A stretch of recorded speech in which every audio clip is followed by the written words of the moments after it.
here. I got woke up a bit late. The rush, brother came over to do a bunch of random stuff, fix the house. Okay, let's see the this increase the volume.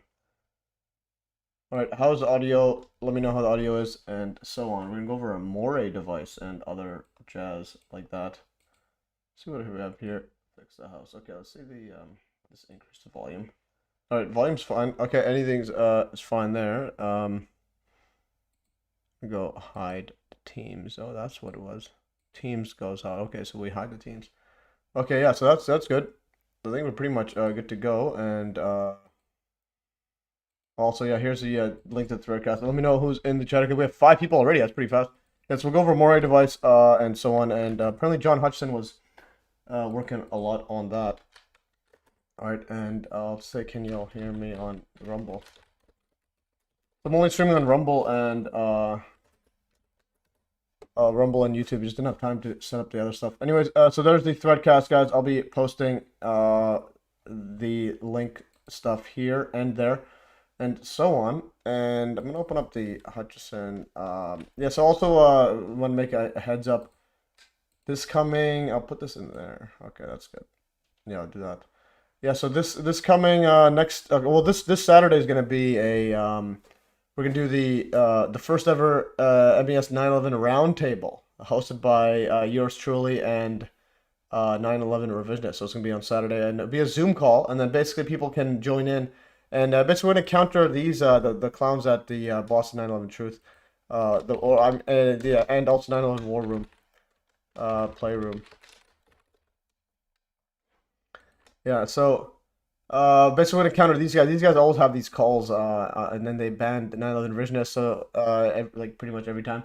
So now basically we have the playroom. It's called the playroom. So 9/11 playroom instead of the war room or whatever they wanted to call it.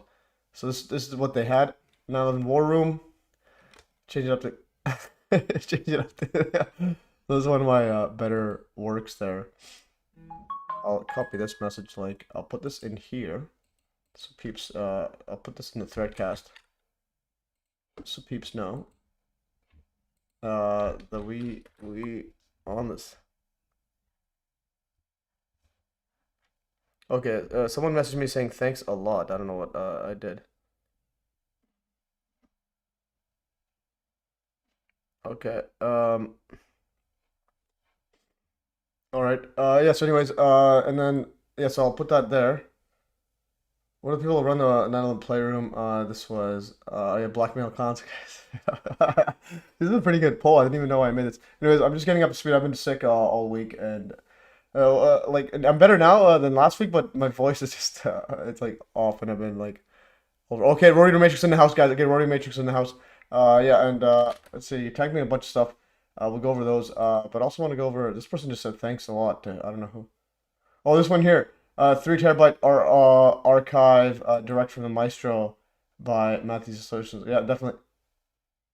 Return to the Origins unusual Premiere translation. Okay, they're doing translating on. This is what is this device? Telescope using this. Yeah. No, it's pretty interesting when you actually think about what when the world of the telescope is, or even a radio transmitter. It's just like just a piece of like metal, like a wire, and somehow, or in this case, a dome, but like a wire. Somehow you're able to collect stuff. Notebooks available someplace. Yeah, this is Tristan. Oh, this is pretty big. Afterlife Science. You can get George Hathaway's book. Yeah, George Hathaway, but George is a bit his book isn't as complete, and also it's from his perspective. I think he's just a bit too harsh. I have the book, and that's where we're actually gonna go over the setup there. Yeah, I'll here. I'm gonna go Hutchison. Okay, see also the full playlist that I working on. Made based on those yeah, from the hard drive. Okay, so that's this one right here, Hudson Effect. Yeah. So, anyways, so this Saturday is gonna be MES 911 roundtable with the 911 revisionist and Zoom call. So you can join in. It's Rotary Matrix. You can also join in as well. We'll have the Zoom link and set up. I'll try to make it up Thursday or Friday or something. Anyways, just when I get some time. And then the other thing I wanted to show was, yeah, I was gonna show something here. Oh yeah, also next Saturday, I'll open up the calendar. I mean next Thursday. So we have next Thursday, John Hudson and Carrie Cassidy. I'll be on the Carrie Cassidy show with John Hudson as his publicist. So on the Friday, the 12th. So hear that right on Project Camelot. So this is Carrie. I think open up here. If I go to Carrie. So even though I had a lot of posts about her, so she's one of those aliens, QAnon peeps. Yeah, so Trump 5D chess or something like that. But anyways, nonetheless, there's a big channel. So she messaged John, and then John she didn't understand what he was saying, and then John Ford made saying who is this person, and I'm like, oh yeah, that's Carrie Cassidy from Project Camelot. So it says right here. Hi, we haven't. Let me know what works for you. Possibly December 13th, Saturday at 1 p.m. PST, or I can do sometime January. And it says I do shows on weekdays at 1 p.m. Pacific or 3 p.m. So already that can work. How about Friday, December 12th at 1 p.m. Pacific time? I can confirm with John if this works. Okay, that would work. And then great. We'll get back to you. And John said, yeah, he can do that. So legendary John Hudson at the Project Camelot. And also, if you don't know Project Camelot. Yeah, Project Camelot Portal. Okay, so they interviewed Gordon Novell. So Gordon Novell actually interviewed was with yeah, John and Nancy. So this is Project Camelot. They have 83,000 Telegram subscribers. Let's see how big their thing is. It's Portal. What is Portal? Okay, so they're talking about yeah, interviewed by Danny. Okay, so they're big on the aliens all over the place and so on. It's just a book too. Just released on Amazon. Carrie Cassidy, Space War, Total Recall, book one, the Captain Mark Richards Chronicles. Interesting. Okay, yeah. So what's up? Yeah, I'm a bit under the weather. Okay, so Rotary, Attila's in the house, guys. Attila, he's back from Iran, and Iran. Yeah, so your Substack got banned. So interesting. I actually mentioned on Saturday. I said or Saturday, Wednesday, last Wednesday or last Saturday. That Substack, it's growing really rapidly. That definitely keep up heads up on the censorship. And then I think Substack. Yeah, so here yeah, so basically Attila's Substack was suspended right here. It's pretty ridiculous. And then he actually thought that they made a deal with Iran. Basically, they give him all the data and so on. And again, that's why I'll say post on Hive and then use the other platforms as secondary slash yes slash what's it called, promoting the Hive one. I think my other account got banned too. Yeah, that's the thing. You're gonna get banned. And that's the thing when everyone's focused on these centralized exchanges, this happens. Like I don't understand why people don't grasp it. And it's not just from censorship. Okay, this is very very important. Okay, it's not just censorship. It's also just negligence, and cost. For example, Dr. Judy Wood's website. Okay, is not running. This is her website. Think about this. Her website. Okay, what are we doing here? If we're 9/11, I mean, Dr. Judy Wood's website's not even running, and apparently Andrew Johnson told 9/11 revisionist. Apparently they had an interview recently. They'll be publishing it later, but or I think they should be publishing it this Friday. But anyways, so apparently the person who owns the domain name can't be reached right now, and so they can't renew the thingy. So just negligence and not paying costs. If you put all of her website on Hive, it would be on Hive. Like that's it. If the domain gets taken away, all the content's still there. Now it's like, what are we doing now? Now we gotta freaking use archive.org. Okay, we have like literally one of the most important websites in the world, and it's a blank screen. Like, what are we doing with ourselves right here? What in the world are we doing? So, anyways, what I'm saying, post on Hive. Everything else is secondary. Literally everything else is secondary. Just post on Hive. Now we're dealing with this like nonsense. Let's see what it says here. or just drjudywood.com. Now it goes to the lander. Let's go to the regular one. So literally, let's see, when did it last? Okay, September, was it there? It was archived. It's still blank. So it's been blank for months. Okay, there's August. Was the last one. We are literally, I'm telling you, the quote truth movement is, well, basically what I'm trying to say is, if you ever wonder why everybody follows the mainstream has their websites up. All right, if everyone wonders why the people follow the disinfo alt media, their websites are up.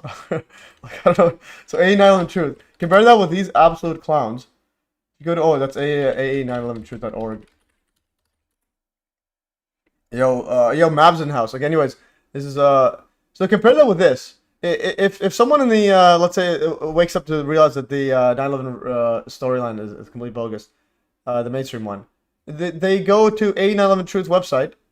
They got Tucker Carlson there. They got a bunch of documentaries. They got a bunch of like slick website. They got petitions. They got this. They got donation thingies. And then they go to Judy Wood, the only one who actually has the truth there. Oh, the one of the first ones. It's gone. No, didn't get taken down. The person who owns the domain name. So they had a friend owning the domain name, and then he never renewed the domain name, and now they can't reach him. Or like he's not responding.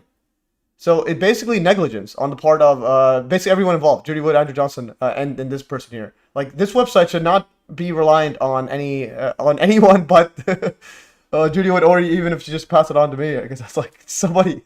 But also, this content should be on the Hive blockchain. Like, compare that with this clown. Compare it with these clowns. It's just like, what are you supposed to do? But then this is why I'll say, I love Jimmy Dore just got the hoodie I ordered from his merch. Yeah, but Jimmy Dore's a disinfo agent. Yeah, you can buy his hoodie, but he's an absolute disinfo agent.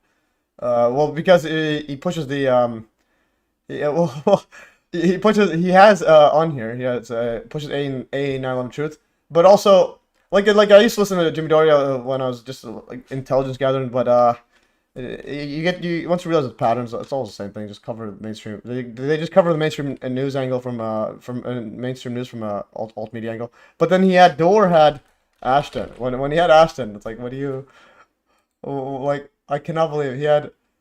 So they literally had Ashton Forbes on the Jimmy Dore show. You can't make this stuff up. You cannot. Oh, you see the Forbes? I follow him. I follow him on Twitter. I follow him too. Yeah. He follows me. We should have him on if we can. Let's get him on Monday. Holes, and he has a video of plasma balls. The three plasma balls. Yeah. And they create. Yeah, it's just it's the stupidest thing I've ever seen off. And then yes, anyways, it's all just a giant network. So just A911 Truth literally getting paid by intelligence agencies. Yeah, definitely. Yeah, that's another thing. Judy would actually made a good comment. Basically, the donations, it makes it look like most of the money's coming from regular people, but it's probably just from intelligence agencies as donations. So that's pretty interesting. I'm gonna go to. I'm gonna go clear my throat. I've been sick all day. Let's go.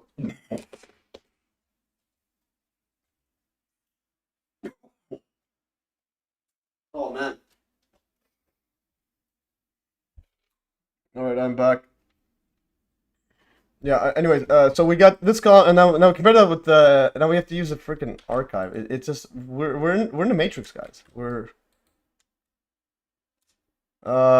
Jimmy Dore's filthy rich. Probably got something from Israel. Yeah. It's but again, they're all just giant show. Okay. Anyways, let's continue further. Yeah, but this is important stuff though, and this is why the archive as well. Like these videos, the one I posted on Hutchinson ones, a lot of them never seen the light of day. Like this one right here, never seen the light of day. This the backlight cold melting. Okay, and also the many of these different videos of this iron block warping, and the other one. It's like a lot of these are just never there, and also the interviews and so on. And I'll be uploading some more stuff. From what's her name? Yeah. So when they went to the Gulf of Mexico, they also have some footage there. So I'll be going over that when they did some radio frequency tests on other stuff. Okay, this is Tristan. Okay, Tristan's pretty big. Let's follow her as well. Okay, so we got some occult afterlife science, space-time hologram. All right. 0 point. Anyways, let's check if there's talking about flat Earth. If it's flat Earth, I have like a limit. Please. That's not flat Earth. The image is referencing creation. Okay, so we have a non-flat Earther. Okay. Okay, so we have a non-flat Earther. Okay, so that's good. Okay, so we're good. Richard Gage asked donors to donate, to not donate more than 10 so you won't have to pay taxes like drug dealers. Interesting. Okay, now versus how's it going? Yeah, so I was talking about the website down. Now you got to use a freaking archive, and again, it's like why can't they just get the website up and compare that with this one? And again, this is important because don't rely for your stuff on any centralized thing, including your own website. So like for example, all my important things. If I go to like this playlist right here, MES Download Truth, it's on Hive. Nobody touches. Has all the thumbnails. You're pretty much good to go. Has links to every single video in there, and so on. And it's got 3 speaks. At YouTube's got everything. But also the MES Science community is pretty. I mean, a 9/11 Truth community. So this community, it's like this is a real one. And the thing is, it can't be taken down. You can make websites out of Hive and so on. Anyways, TDP was a good podcast. Needs another interesting. Okay, anyways, you posted a donation poster. That's how I know. Oh, interesting. Okay, yeah, that's pretty interesting. Anyways, so like this website, it's like it's not there. Like, what are we doing with our lives when like the most important website in the world is not there? UNMES OOM. Okay, oh yeah, Zoom, yeah. So we're gonna have a MES a roundtable this Saturday, 1 p.m. Pacific time. Hosted by 9/11 Revisionists and yours truly, and you guys can join in and say whatever. The first one will be like introduction, and see if anybody wants to chime in and present anything. And we could even have normies there. We'll invite Richard Gage and tell him, hey, you want to talk about like planes or something, whatever, remote control planes. Anyways, let's see if she gets this person gets 9/11. Okay, 9/11. We gotta get 9/11 there. On the Moonlander. Okay, anyways. Okay, so we got that. We are 22 minutes in. We should get into the Moray device and so on. And yeah, so we'll go over the Moray. Okay, there's John right here. I'll rely to him tonight, not Canada but the mayor of New US effects. Okay, so this person's from Polish. This person messaging John, and John got me in contact with him. And he wants to do like a documentary, or just wants to post the videos, but with a lot of context and so on, so that and possibly translate to Polish. Okay. Anyways, this guy's sending a whole bunch of text to John. That's not how it works. Nobody's reading this. Nobody's reading this essay. Yeah. Okay. Tell Dr. Wood's website not available means all the links that he's referenced in our book are not useless. Yeah, definitely. It's like people have to realize that like everyone's. Like, why do people follow the mainstream alt media? It's because it's not just the money's there. It's the effort. Effort is money. Yeah, blah blah. Yeah, but it's like, well, like Judy Wood or us, we have our own little money. But what's our attention on? We shouldn't always be on just whatever on personal thing is. Because for Judy Wood, it's catching up on the Trump news. Which is, anyways, that's for another day. But anyways, the most important one is get the content up physically there forever. All right, so we got a first comment on Rumble Into the Unknown. Epic, yes, I never seen you there before. Welcome aboard. Anyways, so let's go to the Moray device, and the reason I'm going to go to the Moray device, it's from a mind-bending book that George Hathaway. He mentioned the Moray device, and I'm going to go over it. So here is Moray. I'm going to read this Moray device here. But first, I'm going to open up the mind-bending book. I'll see what it is. Research Hutchison. Hutchison. 1 second. Hutchison. Where's the book? Hutchison Effect. Okay. I'm going to go like this. I'm going to go into name. Sort by name. And then I think it was in the books. Okay. So we have Hutchison Effect PDF. Mind-bending.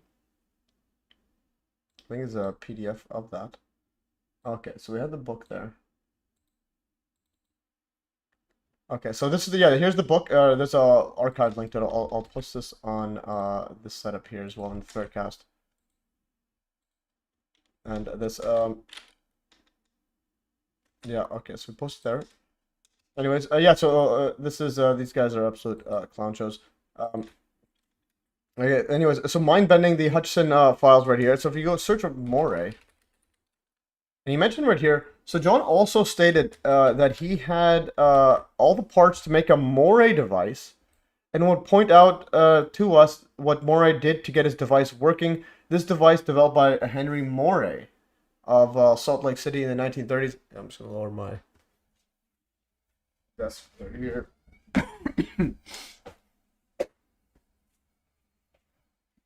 All right, I'm gonna start sitting.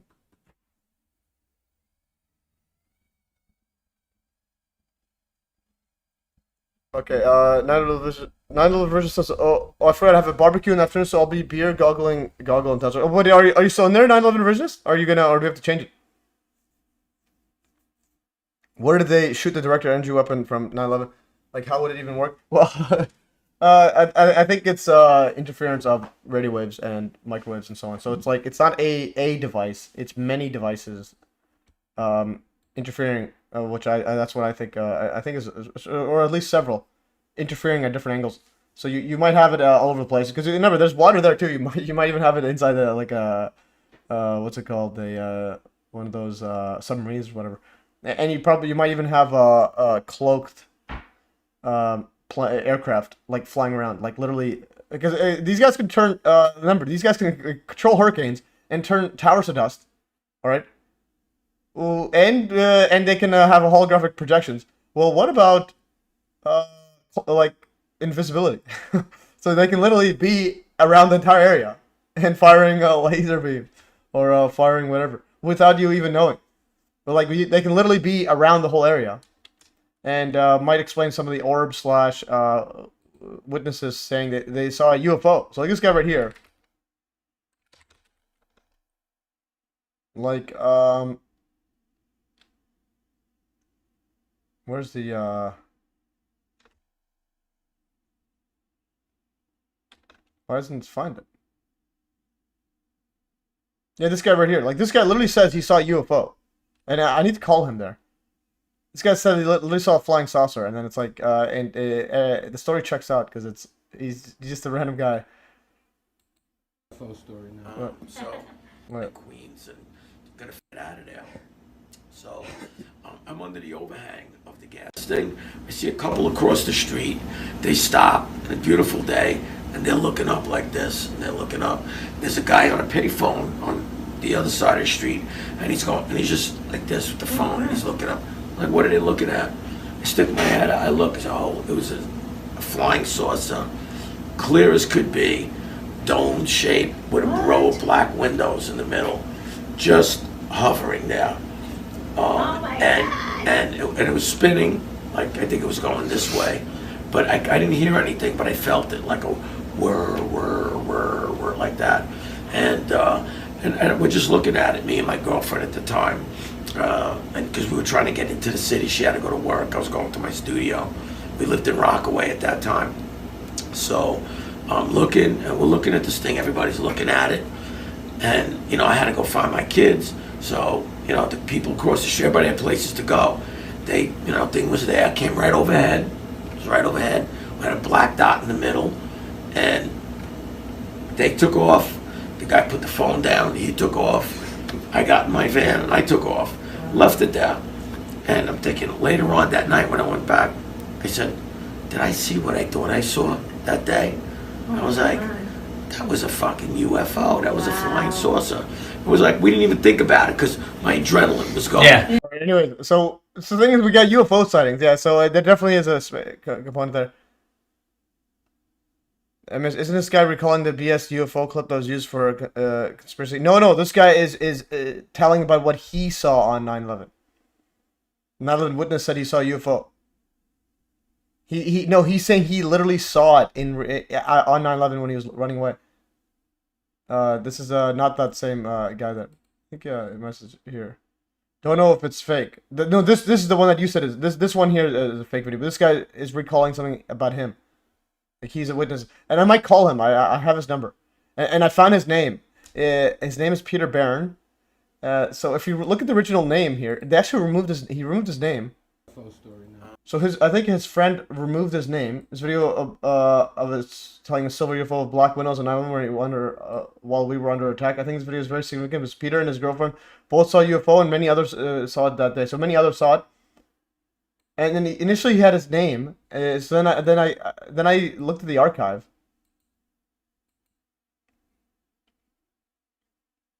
Yeah. So if you look at the archive. It shows his full name, and because I had a deep dive with I think I asked ChatGPT or Grok AI to deep dive on him. I think it was Grok AI. So this is a video of Peter Barron telling a story. So now, and the comments are turned off. This is from 2019. So it's from 2019, and now they removed it. This is a video of telling his story. This is a video of telling his story. Of who? Of who? So the guy removed the name. This is a video of Peter Barron. Okay, so and then I found out who he is. He's a pretty interesting guy. So Peter Barron. This is original video. Like this was a flying saucer. Where was this from? Okay. Oh, this was posted by Mark Holland. But the actual person posted. And then if you go to Peter Barron, I found out he has some. He's like a musician or something. Peter Barron. NYC music. So his name is Peter Barron. So the thing about the website removed his name. This is Peter Barron NYC. It might be him.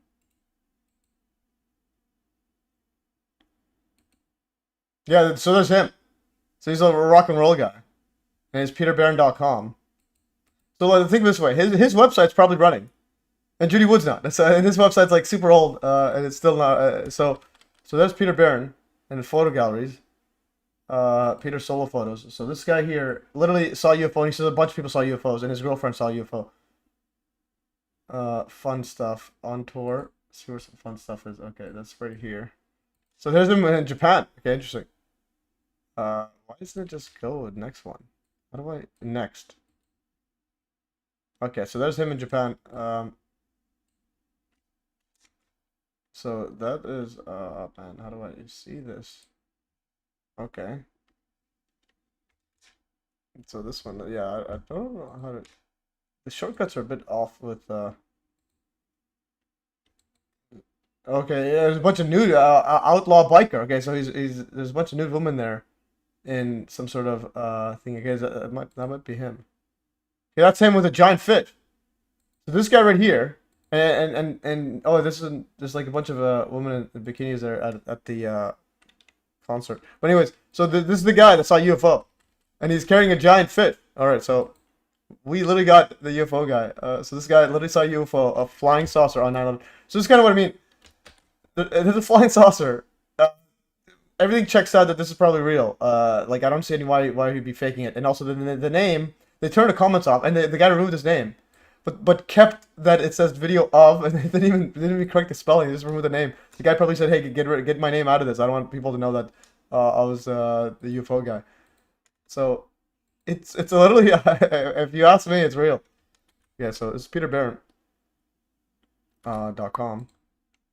And so we're not, yeah. So anyways, let's go back to the story. Yeah. So anyways, I don't want to get sidetracked too much. We'll go back into the Moray device, and so on.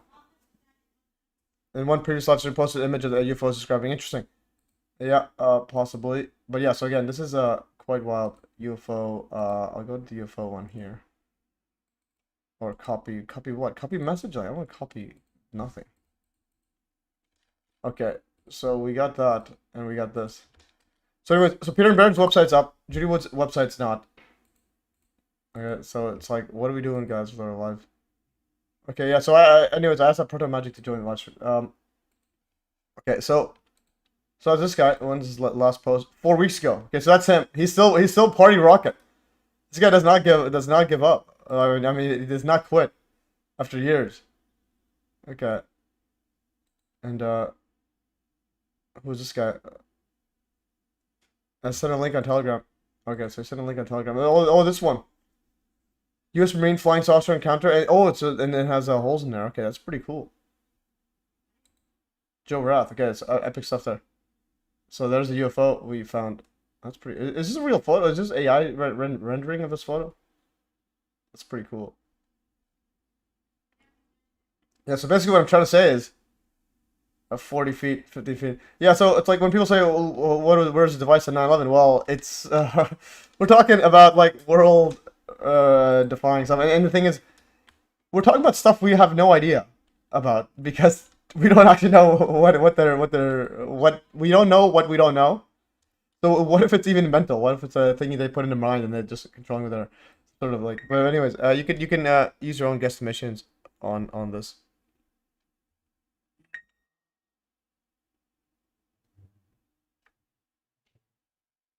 Okay. Anyways, so that's that. Yeah, this is pretty cool stuff. I'm gonna. It's based on eyewitness description. Yeah, it's pretty cool. I'll show that as well on here. So again, I put everything on the Hive just because you think long term is like, yeah. Anyways, and yeah, I was gonna also say the other thing. And again, if you look at my MES 911 it's MES sign 911. If you go to my community, MES 911 Truth, and then you could see like how much total. Every single one of these are dollar amounts. So it's like there's a lot of dollar amounts, and right now most of them is going to Mystic Bazaar. See how much money she's making off this. But you can see like, and if you're doing this for years, like this one here, some of them $13, whatever, and $8. So if you're posting a lot, especially non-revisionists, you're probably making stacks on this. If you're just posting on this for like years and especially if Judy Wood was on here and just posting for decades, like you'd be big and you also make money off of it and you'll never be touched. Okay, where's weapon ARA SAS? Yeah, definitely. You can ask those guys, but we could also well they're not gonna answer, so that's the thing. They're not answering. Okay, so $7 already. Okay, Mystic Bazaar is already at $7 and on 8 followers. Okay, so we're on another level, guys, on a Hive. Hive again is the easiest way to make money on the internet ever invented. You just post, you make money. Okay, so anyways, let's get back into the show, guys, right here. So that's pretty cool. Flying saucer. Well, we might I might be doing a live stream on for this guy here on TikTok. He's a big UFO guy, and I said maybe do a live stream either on the 20th or even next year. Let's go messages this guy right here. So UFOs are on roll. Mystic Bazaar got me in contact with this guy right here, and I asked, what about the 20th? I think. Well, actually, I didn't bring up the 20th, but I'll ask that next time. I think it may be earlier. Yeah, so this guy here is pretty big. He has 259,000 followers on TikTok. So, and I said maybe do a UFO one where we go over which one's real, which one's fake. So this one, UFOs around the world, right here, 8,000. Yeah, so it's pretty big on TikTok and decent here. Let's go right here. As long as he doesn't have MH370. As long as there's no Ashton Forbes. Because I don't want to deal with that. Okay, it's no Ashton Forbes. Okay, we did it, guys. Yeah, no, okay, we did it. But he has a Professor Simons, guys. Okay, but he has Simon Holland. Okay, so we have this guy here. So we gotta let him know that Simon Holland is an absolute clown show. But was he on the show? Was it? TV. This year, no. Who's there? Anyways, this guy's not a real professor. But anyways, I think that's somebody else. Anyways, this guy might be on the stream in the future. Just keep that in mind. Anyways, let's go back to the Moray device. So anyways, let's stay on topic. I'll be on this again, guys. If you have math, science related questions, let me know. And I think actually before we even get on this, someone did actually have a science related question. This one right here, getting like billions of messages. Like people just don't understand. Just like stop messaging me. Oh yeah, a programming logic calculator. Do you have this reference for? Okay, this person says. Actually, this person says, do you have any references for the subject, programming logic controller? No, I don't. I recommend asking AI if you can. Okay, there are also experts in post-op psyops, and it's in the resume. Yeah, there's the yeah. Speaking about psyops, this was sent to me also. This is also by I think I posted on random. Okay, this is a random something right here. Where was the was it video? No, put that over there. But anyways, go back, personal. Go to Keith message me. think. Oh, this PSYOPs one. Okay, this is speaking of PSYOPs. Anyways, so today's streams all over the place. Mark it unread. I'll deal with that later. So this is we're over Fort Bragg Psychological Warfare Group post chilling video. So this is the U.S. Army. So 4th Psychological Operations Airborne, or 4th PSYOP, the groups specialize in using the power of the mind to persuade opinion and discourse among the nation's enemies. So in other words, so let's play this right here. It's actually quite wild. It's from their Facebook page. So listen to this right here. So 4th Psychological Operations Airborne Division is part of the U.S. government, government organization, U.S. military, blah, blah. Let's play this. Let's go.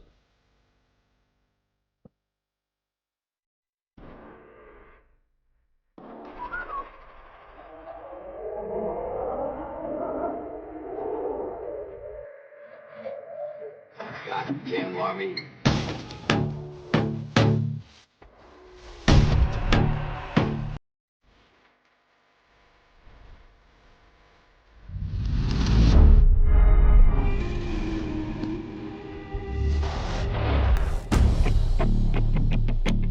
There's another force applied in combat that we generally don't think of as a weapon of war.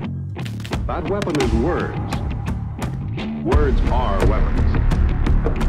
Telling the truth is the only way in which to influence people. This is psychological warfare.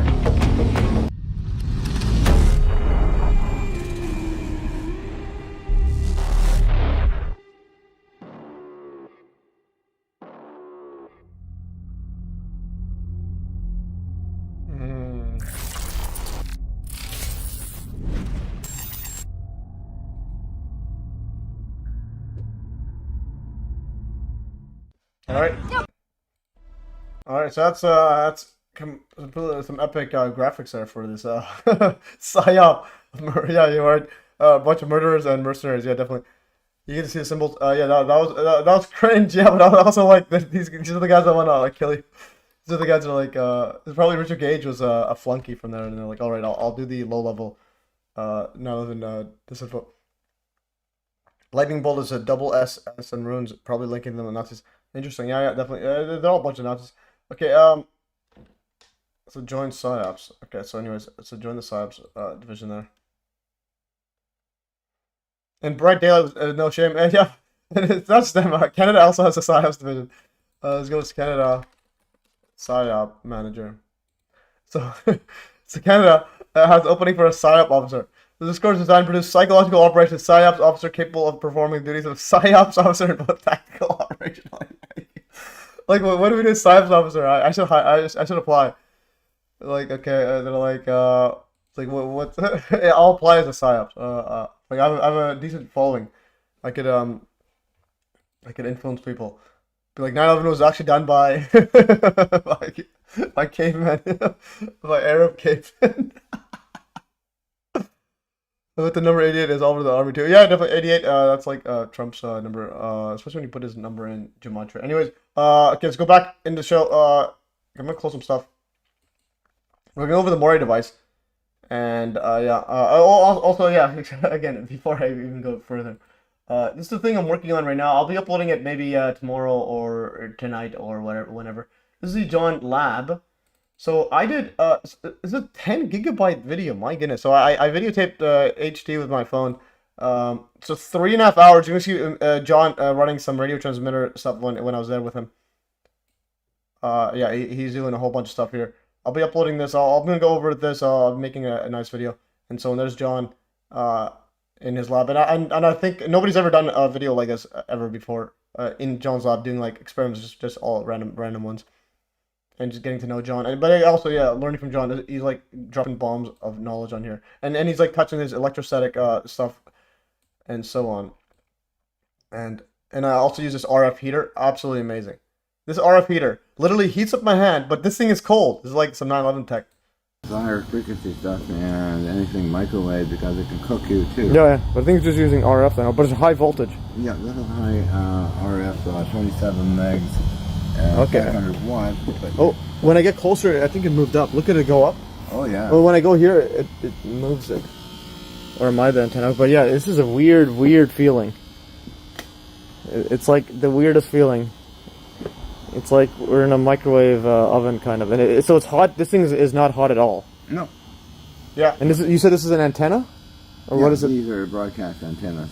So it's sending it out there. So just from little wires, and it's somehow sending with this thing. Yeah, through these plugs here. This is amazing. I want to see if I could Using medical.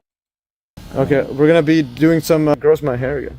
Oh, jeez. Oh yeah. He's saying don't put it on there. I'm like, take it. Okay. Oh yeah. John says be careful.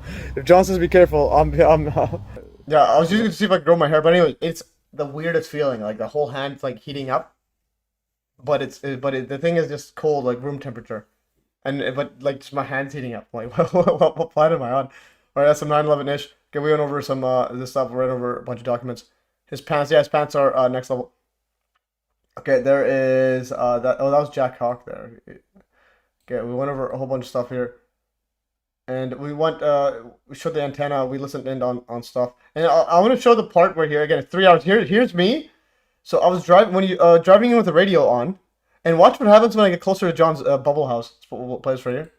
Listen to the radio, and then all of a sudden there's static everywhere because there's a giant ray gun that's been running for like years. And it's like a standing wave of stuff. No, it was. I don't know. I'm not sure if it was microwave, but it was radio wave. But microwave is part of radio wave, so it's not microwave frequency. I think that'd be much hotter. Like that'd be like literally boiling water. This beach hazard statement in effect until 10 o'clock Monday. He looks schizophrenic. Well, no, he's autistic. But John is John. No, but it's like he's infinite info. Like if you just talk to him at his pace, you literally learn infinite. But anyways, so watch me driving over to John's place, and look at the static interference on the radio. Just listen. Night. That's because of rip currents and large breaking waves, so be extra careful if you're along the coast. Traffic and weather together on the 8th on All News, 106.9 and AM 740 KCBS. Well, after decades of progress, the gender pay gap is once again widening. We get the latest from KCBS's Rebecca Didion. Most working women won't see equal pay before they retire, according to a recent analysis by Bankrate. Equal pay won't arrive until 2059, so that's over 30 years in the future. That's Bankrate's data analyst, Alex Scaly. For the first time in decades, the wage gap has widened, pushing gender pay equity projections. All right, here I'm picking up. Okay, anyways, then yeah, you saw that. As I get closer, like the whole thing just gets next level. But anyways, yeah, guys, be respectful to John. John literally got things levitating. Okay, someone's got levitating. You can order whatever pants you want. All right, there's Dr. John.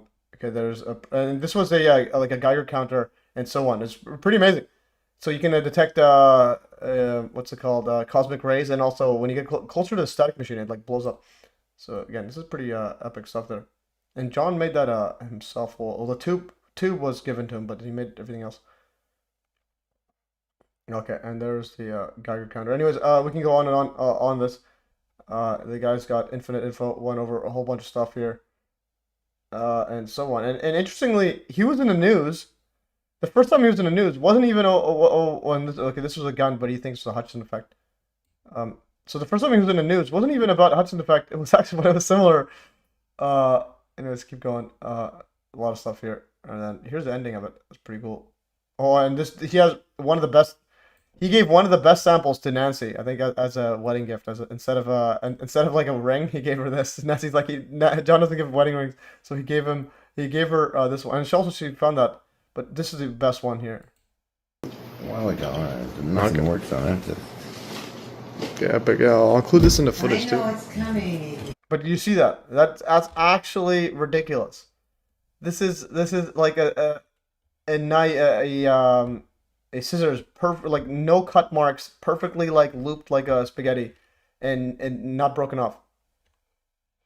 The Hudson for president is best. Oh yeah, that is true. So it's John Hudson for president.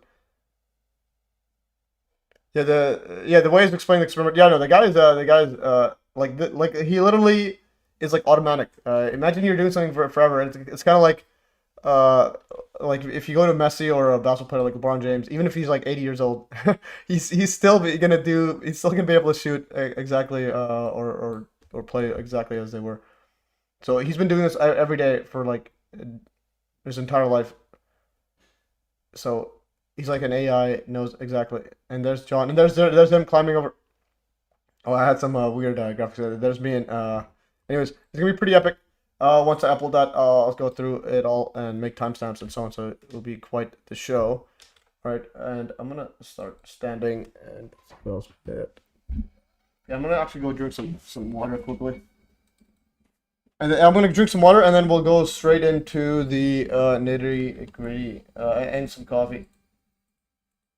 Okay. But anyway, so that's Peter Barron, and then we're gonna go straight into learning stuff. And there's a comment right here. Okay, so now the original says, no need to be shy. You can keep your camera switched off. I'd love to hop in and ask you a few questions myself. Oh, interesting. He's gonna be camera shy, so you can turn the camera off. Okay, so this is Proton Magic. He commented about the, I think it's a pretty big channel. He commented about the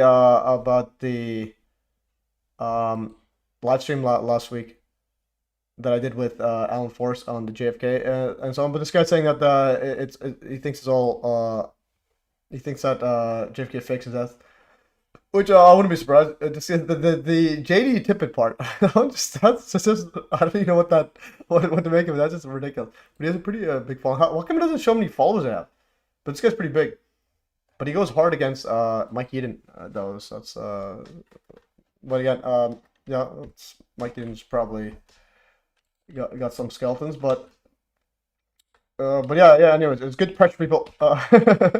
Get the pressure people, get them doing stuff. Anyways, so I'm gonna go drink some water, and then I'll go over the Moray device. We'll go over the Moray right here, and because I think it's very, very important, because John thinks it was a real deal, and the same guy that from Los Alamos that went to go and quote debunk the Hutchinson effect also went to the Moray device to try to debunk it. So the Los Alamos guy does not get the same guy. It's like Richard Gage of for energy debunking.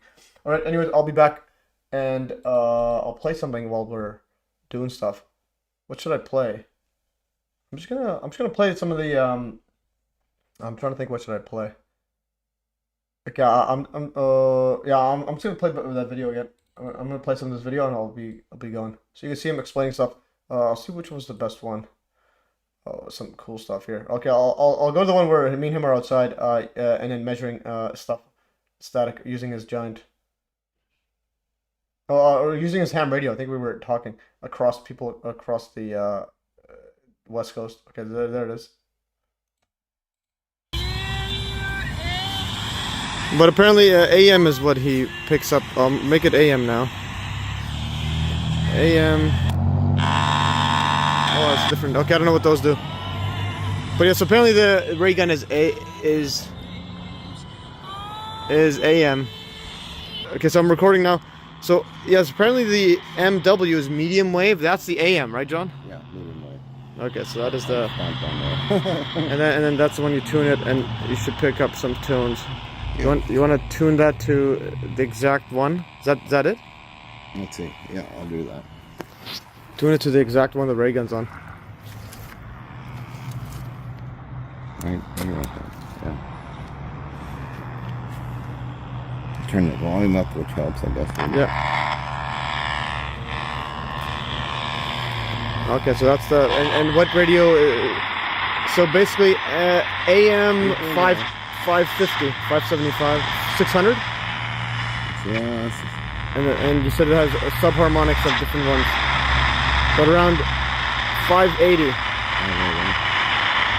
So AM 580, so MW medium wave. It's stronger up here. Oh, stronger up there. Okay, so or 1130.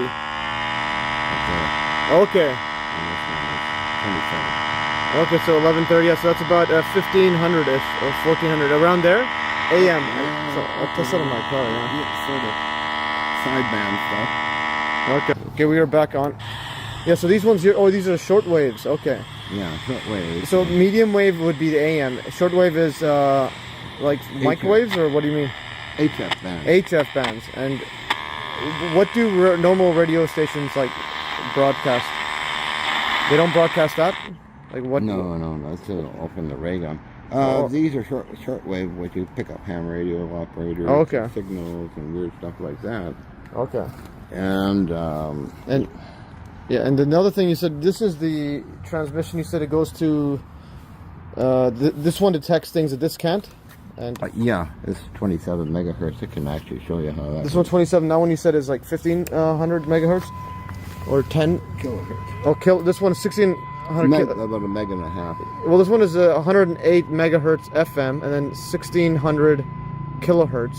AM. Yeah, AM, and then what would that be in megahertz? Because you can convert it. This one is 27 megahertz. 1.1. Okay, yeah. Oh yeah. So basically, this one is like much higher. So this here. And you can pick up a lot of the. This here is operated by this one down here. Okay. And that's operated by that. Definitely. And now Very this fine-tuned. is picking it up. It's going to change the frequency to the signal generator. Yep. And then that goes to the ray gun. This is detecting what the ray gun is, and this is using. Yeah, I mean it's pretty strong. It goes all the way out to the property line.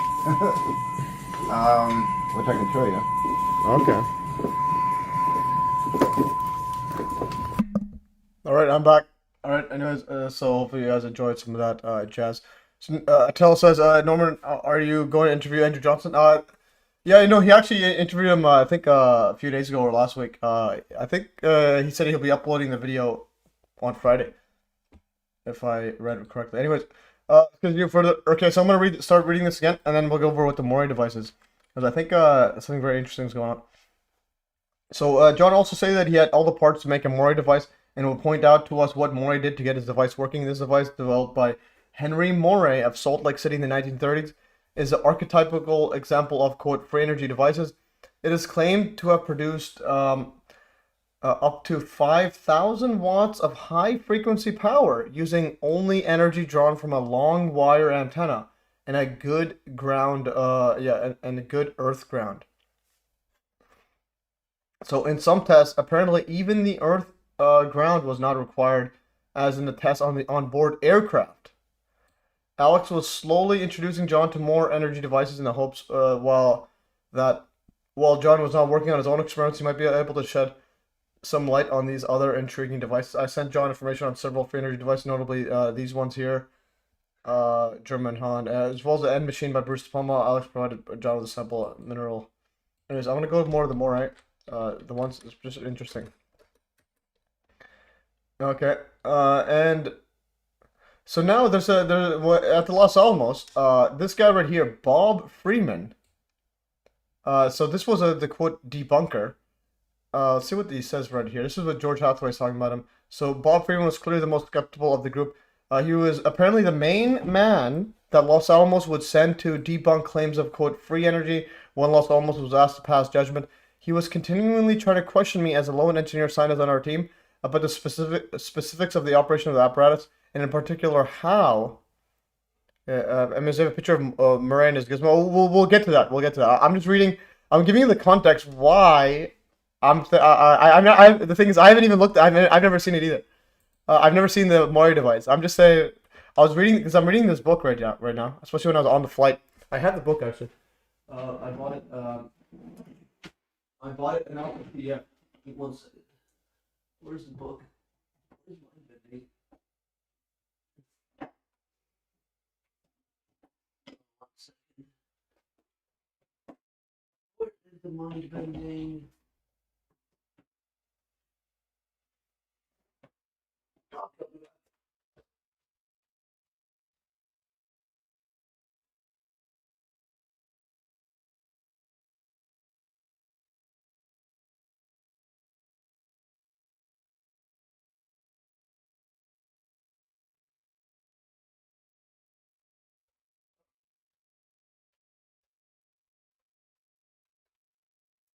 Alright, so now I can't find my mind bending book.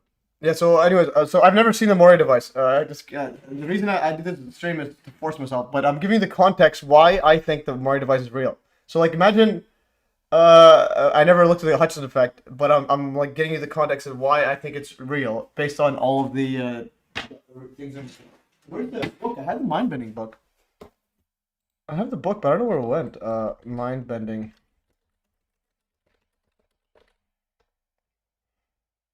Okay.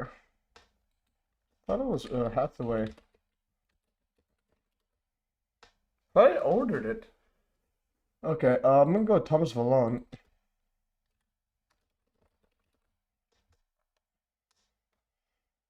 Okay, where'd it go?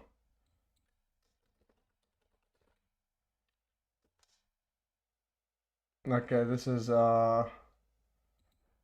what book is it?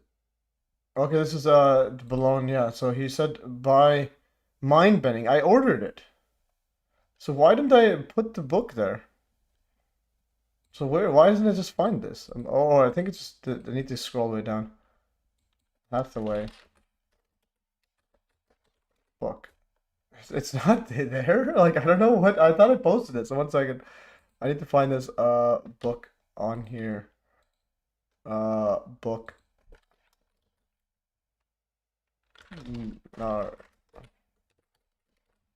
Book Hutchison.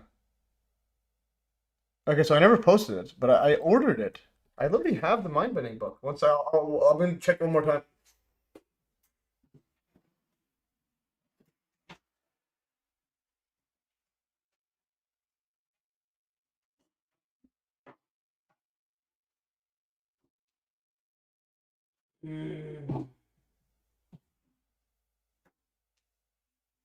Oh, there it is. Oh, I found it, and it was under a flyer.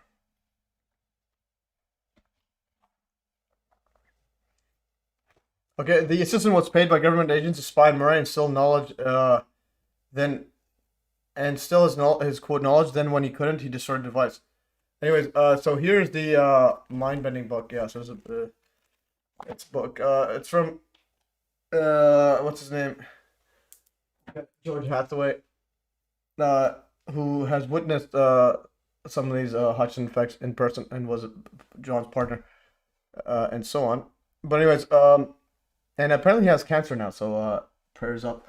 Okay, so yeah, so anyways, I'm gonna keep reading this, and then we'll try to get on this. Yeah, we have an hour left or so. So anyway, so Bob Freeman, this was part of the Los Alamos team that went to see John's lab, and they filmed like 30 hours and they never gave it to him, and then they had said that they didn't see anything, but they wouldn't give the report, or they wouldn't give the report or the videos, and they deleted it, or they destroyed it, and it's like ridiculous. Like what do you guys do? Just give it, because John was very sure that he was able to find stuff in the video, and I'm pretty sure he was able to find stuff because I found stuff in the Jack Hawk footage that was never even known by anyone there. John suspected it, and that's why I did those time lapse. But anyways, so Bob Freeman was clearly the most skeptical of the group. He was apparently the main man that Los Alamos would send to debunk claims of quote free energy when Los Alamos was asked to pass a judgment.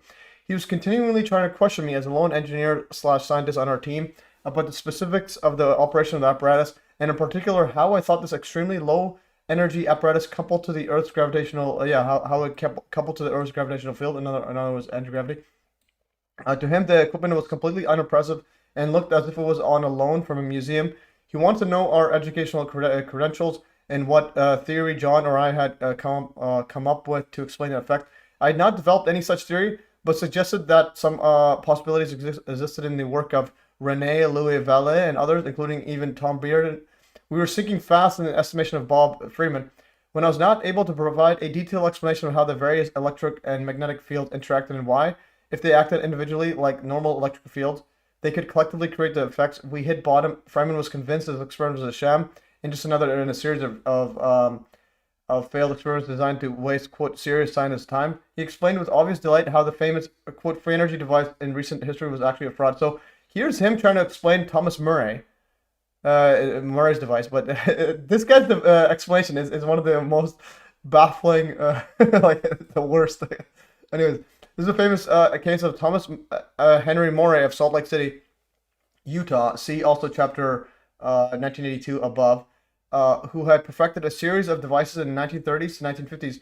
These devices evidently extracted considerable energy from a simple single wire antenna and good ground earth. The saga is written up in a book called The Sea of Energy, in which the earth floats. I'm going to actually buy this, actually. Let's buy this PDF. Let's see if I order to find a PDF. Moray was using some seashells from Swedish beaches as some sort of conductor. I remember this because it sounded like he was deceiving his enemy in purpose. Interesting. Yeah, I don't know. She's seashells from Swedish beaches. Okay, okay, I'm gonna copy this. Okay, it's like PDF is gone. Anyways, guys, please put stuff on the Hive blockchain. I'm sick and tired of having to like tell people just figure out there's a learning curve to Hive, but just learn it. Just learn it. Like, is learning hard? But actually, yeah, learning is hard. That's why it's if one thing you take away from MES is when I do the math videos, I need to learn and then post it. So that, but the ability to learn a new math equation or formula or concept, which you need to build upon for later on, that is pretty much the key to MES. If you ever peeps wonder how I do things, just do it. Anyways. There's PDF.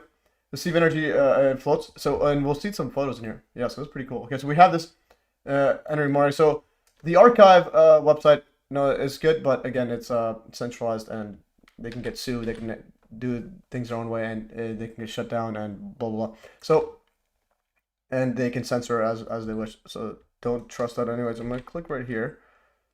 Okay, I'm gonna click this. This is a Moray device. Book there. I'm gonna download this as well. Let's go to PDF. Download. Okay, there it is. Okay, let's download this PDF. I'm gonna download. Go to current. Oh no, not this one. Whoops. I need to go back. Oh man, Macs are just a bit out there. Okay.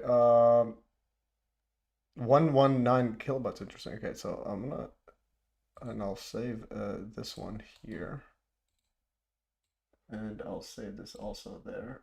Oh, whoops, not there. No, cut this. I can't even cut. Unbelievable, man. What is the point of a Mac? Okay. Anyways. So we have that. Okay, Steve Energy. I'm gonna see how the Moray device looks like. So he says, see here.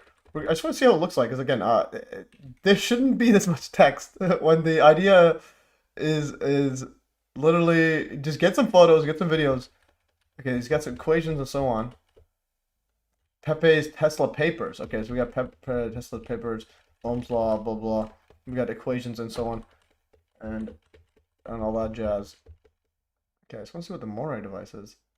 Okay, so what I'm gonna actually do is, so I also have a working project, and I'll upload this straight into my Hutchison Effect project. So I have MES Hutchison Effect sources. I included the Hutchison Effect. That's the I think mind bending one. PDF. I think I put it twice. What's this one? Which is this one? Okay, that's this mind bending. Okay, we have two of them. I'm gonna delete one of them. Okay, delete this. I'm gonna rename this. How do I rename it? Okay, rename. Okay, files. I'll just upload. I'm gonna upload another one. Upload a file. And I'm gonna upload the Moray device. Basically anything and everything energy related. I'm gonna put them all in here so that the AI will be using this, and then I can ask it while it has this as its source. So it actually has the actual thing. So if we click the Moray, so now it has the PDF here. Like, think about that. It's actually pretty amazing. I don't even need anything else. I just go straight into here. Okay, so we've done it. So AI is taking over the game. So which one is this one? This is preliminary. This is on Utah uranite sample before an actual scalar wave device by John Hutchison. Okay, that's interesting. This one I'll be uploading this fully on the Hive blockchain, because I think this guy's solved pretty much what electromagnetism is. Okay, so anyways, so we have this. You can go down here. Can I search things now? Okay, let's see if it's more. Okay, you can't search. Okay, that's the only downside. Okay, you can't search. Okay, so we'll have to rely on this trash. Okay. Anyways, let's go back here. Okay, so anyways, so Moray device, we still haven't got what it was, but basically it's okay, we'll have to Google it now. I want to see what it is. Moray device. Let's just see what it looks like. Okay, so let's see Moray device wiki. Thomas Henry Moray, August 28th, 1892 to May 18th, 1974. So we need to figure out what in the world is a Moray device. Images. Just give me an image or a video. So basically, it's an antenna, long rope. Okay, there it is. So you have a device connected to ground, and you have this giant antenna. And think of it this way: this is an antenna. Like think this one, you're able to obtain radio waves, and then you can have 50 kilowatt output. So no way, this is a video right here. I'm gonna post right here. So the thing is, it's like if that's what it is, then we're just dealing with like ether vibration. Okay, and this was this one here. Okay, the website is gone. Google has an archive of it. You cannot pick this stuff up. Like, what planet are we on where people are posting on centralized thingies and expecting things to change? Well, it's like it's gone now. Like the article is gone. The actual article is gone. Like what? This is an amazing photo, yet the article is gone. Okay, like I don't know. I feel like I don't know. It's just too much sometimes. You know. So okay, I thought I'd post this. Just post that. Okay, I'm gonna Moray device. Okay, so that's a Moray device. Basically, this is important info. You get a long loop of wire like that, and I might actually try something like this as I get further into my free energy understanding. And basically, it's just ether vibration, and then you're just grabbing the ether at this specific frequency or wavelength. I say wavelength. I prefer calling radio waves like microwaves and so on, referring to them by their wavelengths as opposed to their frequency. Because wavelength 17 meters, then you'd be like, oh yeah, I just need an antenna 17 meters. Yeah, so wavelength of 2 millimeters, well, it's a microwave. Yeah, so this is a microwave. I believe there's a legit paper written about this device after it got tested by skeptics and journalists. A legit paper. I remember looking into it years ago. Again, I'm going over why I think it's real. It's because that same guy that was trashing John Hudson is the same guy trashing Moray device. And okay, but anyways, and again, guys, please post on the Hive blockchain. I'm sick and tired of like clicking a link and it's gone. Like I click a link and it's gone. Like what planet are we on? Like, and again, to illustrate how important Hive is. Like this is the one I'm working on. I'll probably finish like next year. This is 300. This is the 499 first responders testimonies. I'm not done yet, but I have 352,000 words. This is and I only have 130 first responders. I need to put all of them on, and I'm using Grok AI to simplify it, to format it, and so on. So like think about how big this text is, and then this has AI too, AI summary. Well, that's pretty cool. And a bookmark, holy, yeah. So anyways, AI, and it's on the Hive blockchain. You just can't do this. You can't do this anywhere else. You're not doing this anywhere. Like formatted this, you can open it with your phone. You can see it. This is, and you can search it up. Again, I'll search it up. Disintegrated. You got ambulance disintegrated. She said the ambulance disintegrated. Like what? This is 9/11 testimonies. This guy's saying I'm sitting there and I was amazed with this vehicle. I was half there and half disintegrated, and you know you're in amazement. Like what is going on here? This is like ridiculous, absolute ridiculous. Anyways, and the thing is, this is always there. If peak website goes down, I just switch over. eastnc.com. So it's like just figure this out. I just switch over, and this one's loading up. Yeah, so it's like does not matter. This data is on the Hive blockchain. And it's like everybody formats their own way and so on. So post anything, everything that's important, and think long term. Think even if yeah. So anyway, even if you have to like get reincarnated and just to get the data again. So it's like it's like just please do not think closed-minded. Like think cosmic. Like you want this. You want these. I want this stuff lasting longer than universe. Universe can go, but the Hive blockchain will still be there. We're like running nodes on like on satellites around the moon or something. Anyways, let's get back on the show. Anyways, so half the stream was telling people, like forcing people to get on the Hive blockchain, and sick and tired of all this censorship and so on. Okay, this is this stuff there. Yeah, especially after again. I just want to keep this up just so you guys grasp it. Grasp the severity on Dr. Judy Wood.com website is a blank screen. Okay, this is the severity of we're dealing with. Like where I'm trying to tell you all, get on the page, man. Anyways, go back to Moray. Okay, so this was also the famous case of Thomas Moray of Salt Lake City, Utah, see chapter 1982 above, who had perfected a series of devices in the 1930s and 1950s. These devices included evidently extracted considerable energy from a simple wire antenna and good earth ground. The saga is written up in a book called The Sea of Energy, in which the earth floats. Many demonstrations were given to prominent citizens and scientists.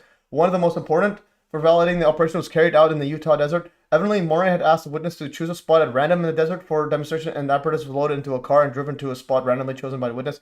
And according to the normal operation of the device, a short wire antenna was put up and connected to the antenna terminal of the device. A good ground earth was made by hammering at least one rod into the earth and connecting to the ground terminal of the device. It says, I just pinned to X Dr. Judy Wood and her playlist of 50 videos. Yeah, definitely. Also, pin my playlist. My playlist probably is the best one because I include everything on hers as well. And lo and behold, after a short time spent, enough electricity was produced to power several light bulbs and other electrical loads the witness brought along, all as Moray had claimed. So, and yeah, apparently that's witness proved that. But again, these things are important. Where you got to do this every single day, just prove this. Okay. Oh, Bob Greener liked the yeah, Bob Greener liked my tweet there. So epic stuff there, Bob Greener. Yeah, so as I see the full Hudson Effect playlist that I made out of the thingy, and then we got Bob Greener liking it. So epic stuff here. We got Bob Greener. I'm gonna retweet this one here. So again, this is probably the most important one. Like nobody's done this. Like John. Yeah, nobody's put them all in one place, and it's better quality than anywhere you'll see online, and so on, and with some epic edits and time lapse and so on. So just epic stuff there. Anyways, so that's kind of what I mean. Like you have to think, how do I convince professionals? How do you no, not professional, like normies, alt media people. Like you have to be competing against people that like when they see this website. But also just for pride, like this needs to be better than her website needs to be better than I keep going now to that .com, so they have .org. It needs to be better than this trash. Like this, it needs to be better than this. Like how this versus this. If you go tell someone, hey, 9/11, what's a good link to read it? Oh, go to this website. It's blank, but it's still better than this one. Like what is going on here? Like, well, what planet are we on? And these guys have like literally no morals. And they got James Corbett in there. So you get all these big names, but they're all liars and even this person, Democracy Now! Clown. Unbelievable. And then but then you tell people, no, this is actually the truth. This blank website's actually the truth. And they're like, are you okay, sir? Anyways, let's go back here. I'm gonna post some thing else here. So he's saying you. So basically, you have a antenna here. I'm gonna put this photo. Where's that photo I took? Or yeah, it's this one right here. So you have wire, and then connected in here, and then it goes to a ground device. How is it connected to the ground? So what's connecting to it? So this is the ground here. This is connected to the wire. This thing is connected to the wire, and then there's the ground device. And what's interesting is there's a person who lives near me. I'll put the photos right now. I took photos of his house because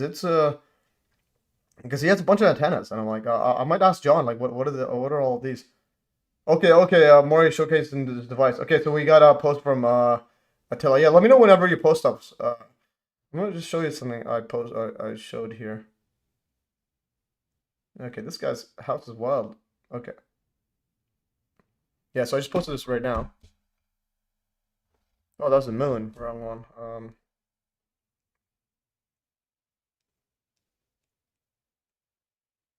No, I want the moon one. I put the wrong one. Delete this one. Okay. Thought 1 second. Let me just post these.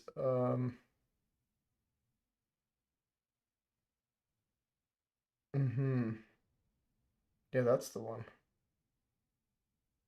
Yeah, these are the ones. Okay.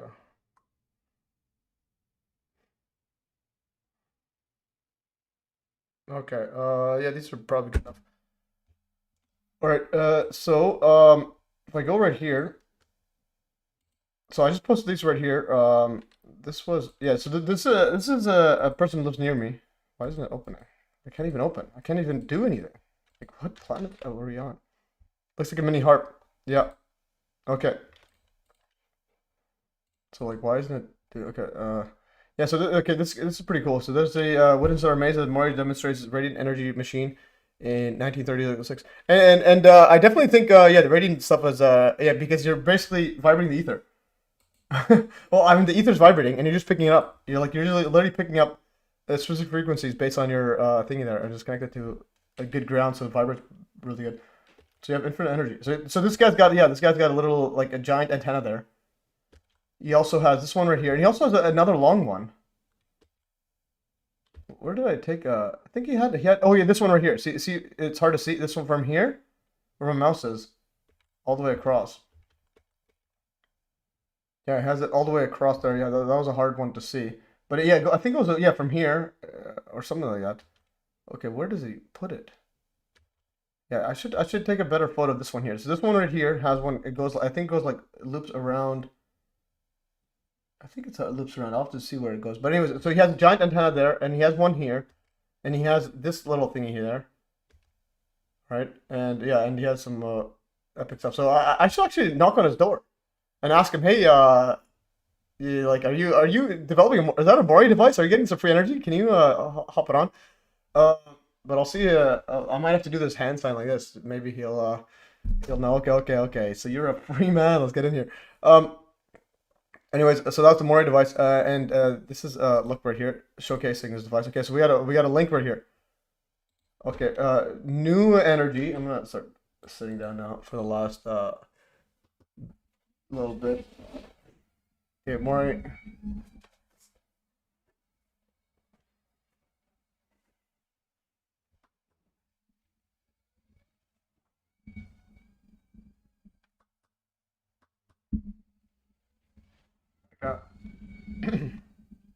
Okay, and so here's pretty cool. It says here there's a number of sworn affidavits signed by expert who verify the truth of Moray's generator.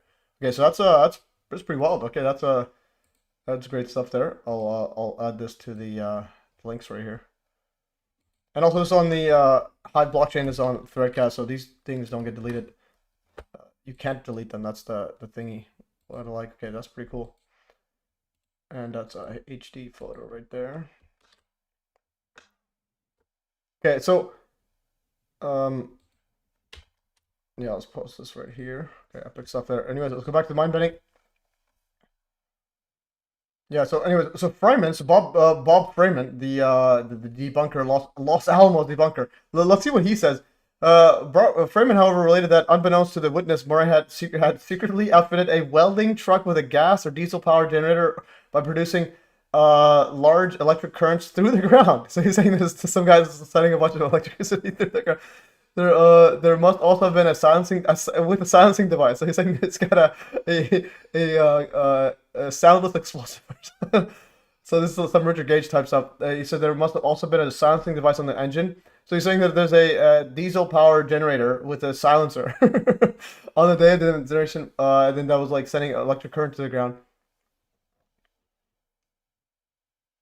Okay, I believe Tom Barron is interviewing Stephen Greer, so that his team literally discovered how to tap into the radiant energy. Yeah, definitely. But I believe it's much easier than people realize. So like this Moray device, like just make it. If you have the know about, just make a little bunch of these, and just again, it's better than text, and it shouldn't be called Moray device. Yeah, then eventually you call it your own, like MES Moray device. Oh, I'll probably make one if I can. So on the day of demonstration, Moray instructed his confederate to drive the welding truck a safe distance behind Moray's. Again, this is Freeman just making up stuff. Moray instructed his confederate to drive the welding truck a safe distance behind Moray's car and stay out of the side. When Moray's car stopped, the truck also stopped, and large grounding stakes were driven into the ground, from which large cables were connected to the generator. The large ground currents produced by the generator were picked up by Moray's device and converted into apparent free energy. So basically, it's saying that he's using some like soundless generator, and then they were shoving electricity through the ground somehow. Like, it's not even real.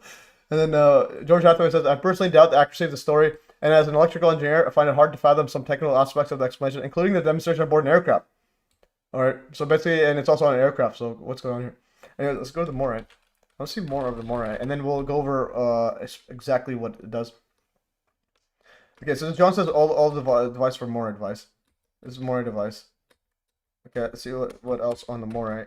Throughout all this, John was still faster with Moray, Hendershot, and other free energy devices. He was continually forwarding to me sketches of various forms of Moray engines.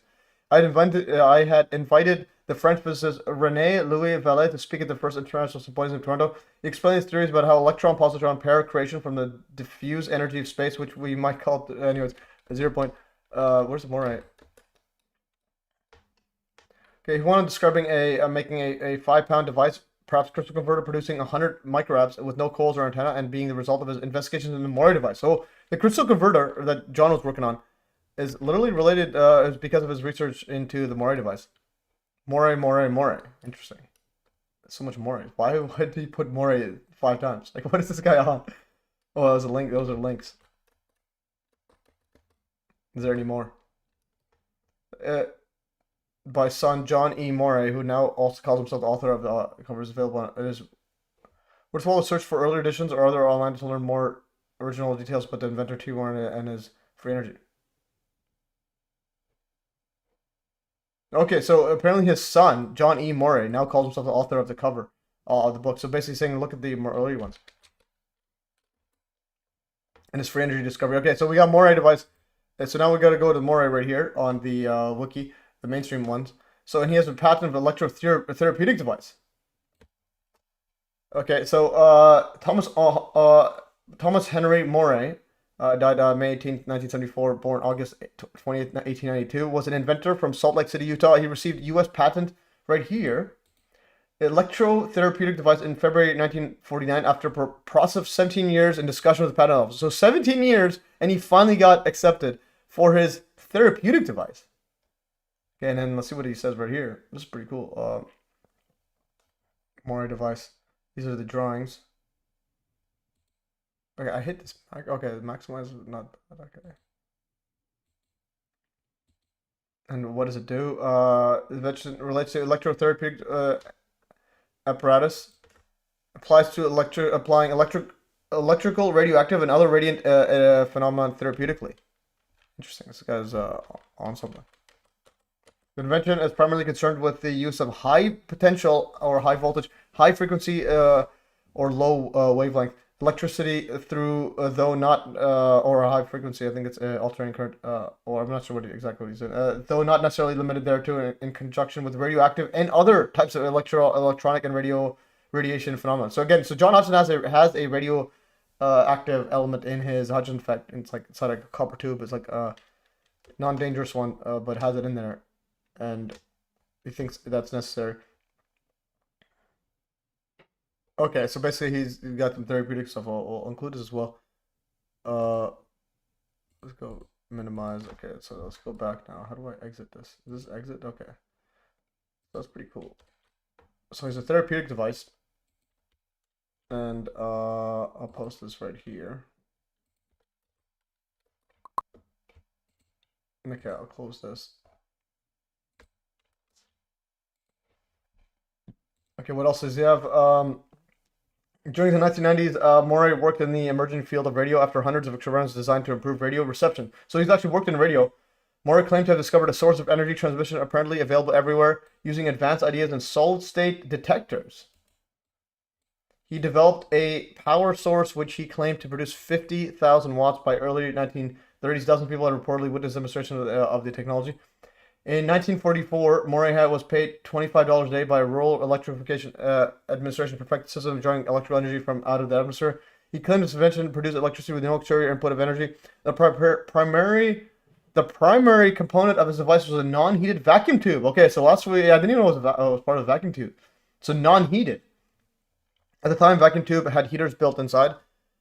So basically, yeah, so that's pretty cool. So basically, you get I would assume he would have the receiver vibrating the vacuum tube and causing that heater. So non-heated.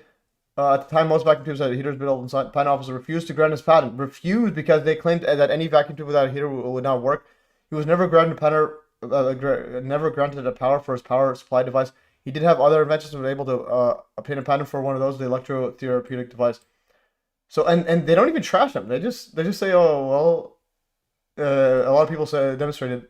A lot of people claim he was real. Anyways, this is pretty wild stuff. Okay. Electro lobotomy. I'm not gonna lie. The one interview that he asked Greer to publish after he died. Interesting. This is pretty wild stuff here. A radiant of sea of energy. Disclose energy research. The Salt Lake Tribune, 1944. Some epic stuff right here. So and this is the other thing. Like Wikipedia, even though it's like mainstream everything, it's still like there. Like okay, this is. Oh whoops! Oh, I put it in the wrong area. I gotta put it here. Then there. Okay, so that goes like that. This goes in the chat, and I will delete this. I'll copy this, and I will delete this. Delete. And I'll copy this quickly. Copy link. Just make sure it's all nicely ordered, so that I don't get it lost. Again, this is a organization that's pretty much name a game what I'm good at, or try to be good at. Okay, I think we posted that. Did I post the wiki? I don't think I posted the wiki. I got posted right here. 1 second, everybody. Okay, this one right here. Alright, so this is and it seems pretty decent. So it's got a vacuum tube connected to it. So now the question is, how is the vacuum tube in there? So he has a therapeutic device, and he's got some bunch of stuff there. So again, therapeutic, yeah, that's all cool and all, but like for energy means like get on it because we got towers turning dust. So that's why. Okay, anyway, so this is vacuum tube, vacuum. Wheels calculation available energy. Oh, he references Thomas Bearden. Tom Bearden, June 4th, it's 1977. Today we can state unequivocally that such a source is present everywhere in the universe, free for the taking if we can become knowledgeable enough. At the present state of development of quantum mechanics, quantum electrodynamics, and geometrodynamics, we know that each tiny portion of space, pure empty vacuum, contains almost infinite energy. Yeah, so we got that. Okay, Gold Rubber Woodkins, got some, okay, we got some vacuum tube in there. Okay, I just want to see what he says here. Then I'm going to ask Rock, exactly. Okay, yeah, I'll have a read of this book. This is pretty fascinating stuff. Vacuum, empty space. Okay, and I'm going to ask exactly Grok. Okay, so now we have this book in there. I'm going to go ask conversations. I'm going to go give me step-by-step instructions, how to build a Moray device for obtaining radiant energy with a wire antenna, good earth ground, and I believe Moray also used a vacuum tube, a non-heated vacuum tube. Oh, Hathaway wrote the first one, not this one. No, Hathaway wrote the other one. No, this one is apparently yeah, this is Murray's book. History and biography and his son wrote the this one here. But the mind bending is Hathaway. This one's mind bending. Only wrote from 1981 to 1995. And went to 2009. It never included that warped steel there, the steel, the solid block of iron. I mean, anyways, what is this one? What just happened here? Okay, this article is more than no, thank you. Okay, there's radiant sea of energy. Mormon. Oh, it says Mormon. Let's go. All right. This was funded there. And what else was there? Salt Lake Tribune. Here's the letter from there. So again, guys, peeps, please get a solid-state nuclear track detector. A deuteron tracks. A solid-state nuclear track detector, also known as etch track, is a sample of a solid material, photograph, emulsion, crystal, glass, or plastic exposed to nuclear radiation. What was the nuclear detector? Using advanced arrays in solid-state detectors. Okay, advanced. We go back to the Grok setup here. So again, give me set by instructions how to build a Moray device for obtaining radiant energy from with a wire antenna. Good earth ground. I believe Moray use a non-heated vacuum tube and had extensive knowledge in solid state. Where's the solid state? Solid state detectors. Solid state nuclear track. Oh yeah, solid state. Okay, where did it go? Grok go here? Okay, so I'll put it like that. Solid state Grok. Solid state nuclear track detectors. Okay, so that's I think yeah, nuclear. Also, give me a detailed explanation of how the Moray device was to operate.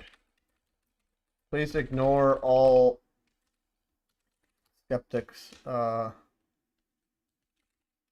views and give me the closest info you can from Moray himself, if possible. Okay, so we're doing expert. This is I love Mormons. Okay, let's go. Yeah, there's in my soccer team years ago. Mormon guy. He was like one of the fastest guys in the province. His cat's really big. But yeah, he was pretty good too, but he was unbelievably fast. Okay, so below is a detailed response to your query based on a close available information from on writing primarily drawn from his book, The Sea of Energy, in which Earth floats. Moray was extremely secretive. What exact construction? Okay, let's go. Okay, so he's got some sort of Freemasonic stuff there. Subdash Psalms concerns over intellectual property. Yeah, so again, when you're patenting stuff like this, do people not realize we're we're in a reality where the people with the most secrets run the world. So you don't want to play a secrets game with these guys. Just make it public, because what we have that the secret peeps don't is we can go public and not worry getting like sort of Freemasonic ritual dropped, because we're all public. Well, everything's public. You're fine. Anyways. Okay, subject concerns over intellectual property, as in chapter 3 to 5 of his book. I see the books.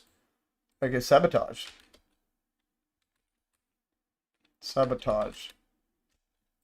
When did he write this book? First printing. Okay, the biography in history was John E. Moray. So again, this is 1978. So again, we got the quotes from Tom Bearden. So Bearden's everywhere. Steele. However, from information I've been able, Institute is not giving him credit. I am not contending they are stealing. I'm only contending that they are paralleling the work done. Just do it. And there's a radioactive source. Okay, so there's a radioactive source there. Radioactive.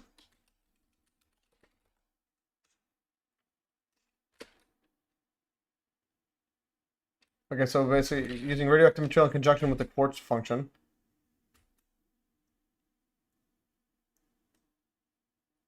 In which energy waves are radiated, we may conclude that energy waves of very high frequency are sent out.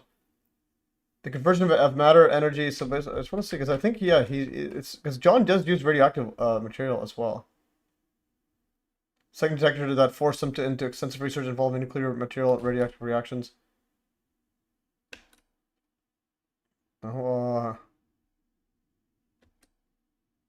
Processing the gas are rapidly moving electrons and beta from radioactive changes. Okay. Dr. LeBron, or LeBron, I'm telling you that Tom Bearden is very memorable, very interesting guy. Yeah, Tom Bearden is very interesting indeed. But again, I think he talks about like monopoles and all that. But I'm like, he talks a bit out there. I want to get like super grounded to Earth. Such disturbances in planetary systems may be realized as they are in very active bodies. Like this, someone like there shouldn't be this much text for when the whole thing is there's a free energy device. What is it? How is it done? Who cares about the secrecy? Just make it public. Like just do this and then make like 1,000 videos like my MES experiments and find every angle.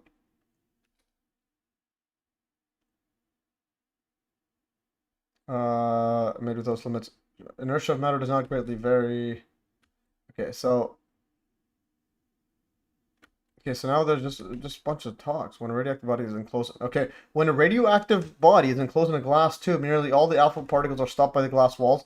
But inside those walls, great things take place because of the electrical conducting ability of the particles. Okay, so there's some. I'm gonna read this whole thing. Alpha particles are formed of positive ions. So alpha is like hydrogen, protons. They are deviated by an intense magnetic field, but in the opposite direction in the beta particles. In the beta rays or particles, the radius of curvature of their deviation is 1,000 times greater than that of the. Okay. Anyways, okay. So of all the emission radio, it is the alpha make them the air.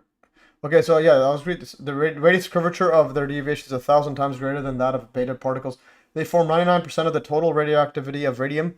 They render air a conductor of electricity. Their action on a photographic plate is much less than that of beta rays, and their force of penetration is very slight since they are stopped by a sheet of paper. This weak power of penetration enables them to be easily differentiated from the other radiations to which paper is no obstacle. Of all the emission of radioactive bodies, it is the alpha particle, so that's just basically a proton, especially which make the air a conductor of electricity, and it is the beta particles, alpha, I think that's electron, of rays which produce photographic emissions. When a radioactive body is enclosed in a glass tube, nearly all the alpha particles are stopped by the glass walls, but inside those walls, great things take place because of the electrical conducting ability of the particles. It is supposed from various calculations that alpha particles must have a mass equal. Okay, anyways, it keeps going on. I think it might be related to that. So I'm like kind of like investigative journalist right here. Okay,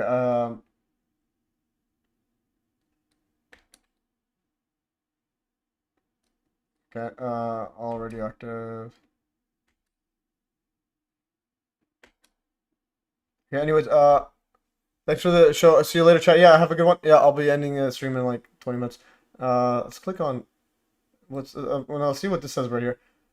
Okay, so now we're going to read the step-by-step, how to make it, and so on, and then we'll see what happens. Okay, I'm going to read this whole thing. So below is a detailed response to your query based on the closest available information from T. Henry Moray's own writing, primarily drawn from his book, The Sea of Energy in Which the Earth Floats, 5th edition. I'm just going to go and cover this up, make it bigger so you guys can see. Yeah, Sea of Energy, 5th edition, 1978, revised from earlier traditions. Well, I'm going to go clear my throat. I have been sick. Clear it over.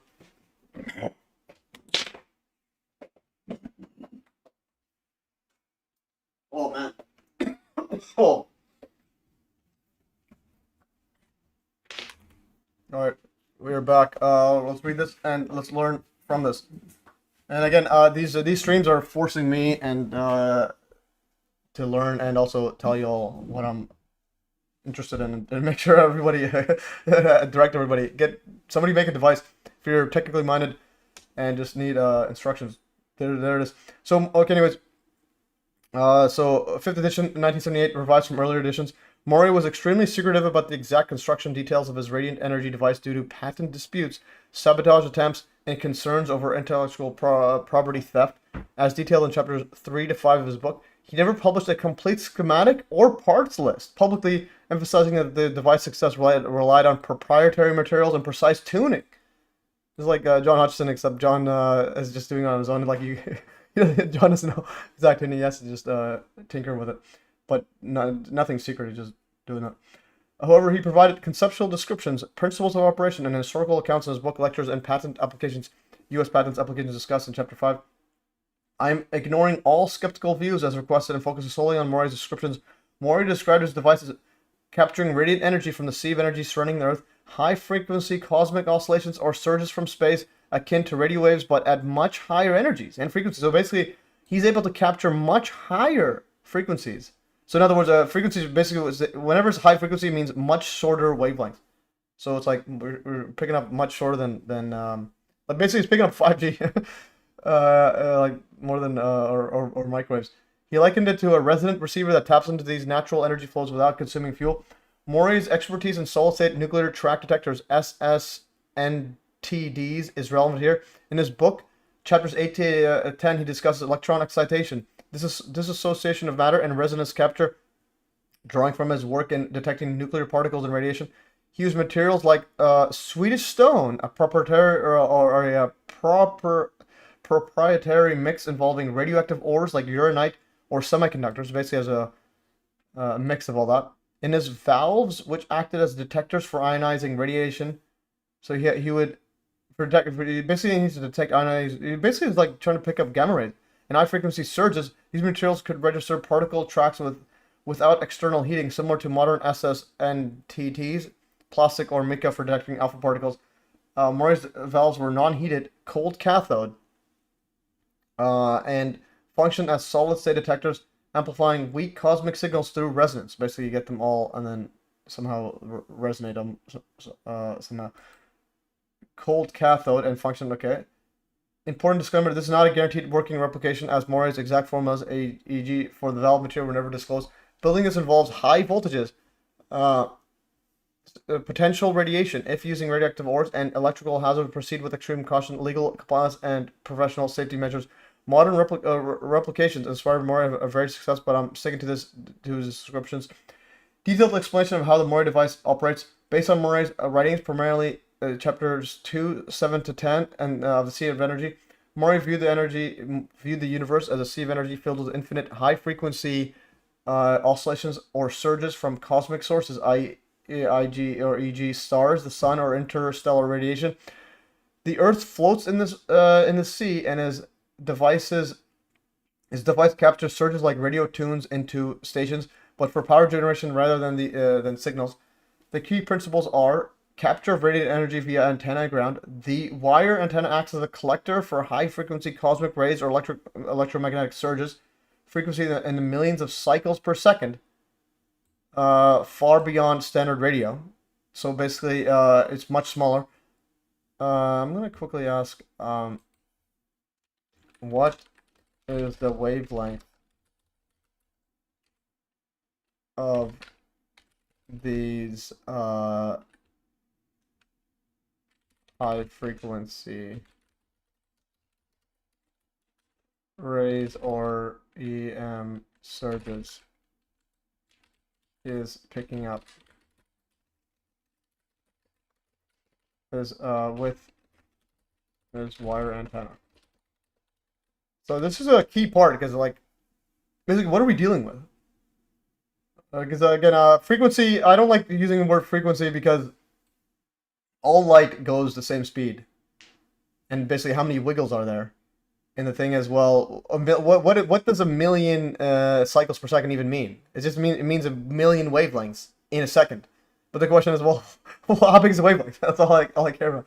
Because a wavelength, it's visually you can see. Okay, a microwave, I can go heat up water. It's like this big, and then it's like radio wave. It's like this big, or it's like, well, I'm not gonna heat up anything. I'm gonna have to pick it up, transmit information or so on. And if it's like meters long, okay, that's like far length wavelength. Anyways, yeah, let's go back here.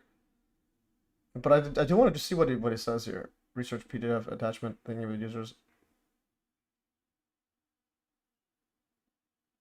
Okay, so it's still loading up. Thinking. So I'm using expert mode always. Let's go back here. So high frequency, but I want to know what is the frequency. Like, what are we actually dealing with? I mean, what's the wavelength? Because I'm a wavelength guy. Because and I'm pretty sure I think I solved Hudson effect stuff. I think I actually it's just intermixing different wavelengths to get gamma ray wavelengths.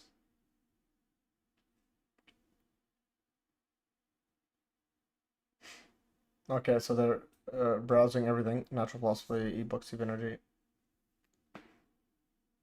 Okay, this is pretty interesting. Yeah, let me know. Okay, I'll just keep reading it, and then we'll get to the wavelengths as we get to it. So basically, think of it super, super small. I'll say millimeters for now. Okay. Millions of cycles per second, far beyond standard radio. Moray described these as oscillations of energy flowing through space, similar to Tesla's wireless priorities, but focused on natural cosmic sources. A good Earth ground provides a natural return path, creating a potential difference. The antenna picks up positive surges while the ground acts as a sink for negative flow, forming a circuit with the cosmos. So basically, it would be just looping. And more emphasize that without a deep, low resistance ground, e.g. to table water. So you need to actually go connect straight into the water table of the Earth, wherever the water level is. The device won't work. It's like completing a loop with the Earth's conductive layers. Okay, so you need actually water there. So if you go water table, ground water table. Oh my goodness, can't even see an image. Just see an image. Yeah, so basically, the water table means. So you would need something close to where wherever the water is. Water table, ground. So you need to have good ground straight into where the water, so that somehow creates a closed circuit with the sub there. So there's the water table. This is what I mean by a water table when I was doing engineering. So you need a water table like this. So basically, you need to be close to the water as the closed circuit. So we got one key thingy there. Device will emphasize without a deep, low resistance ground to water table. So you need to actually put the giant rod straight into the water. Okay, let's see. I think it's done. This one. What is this one?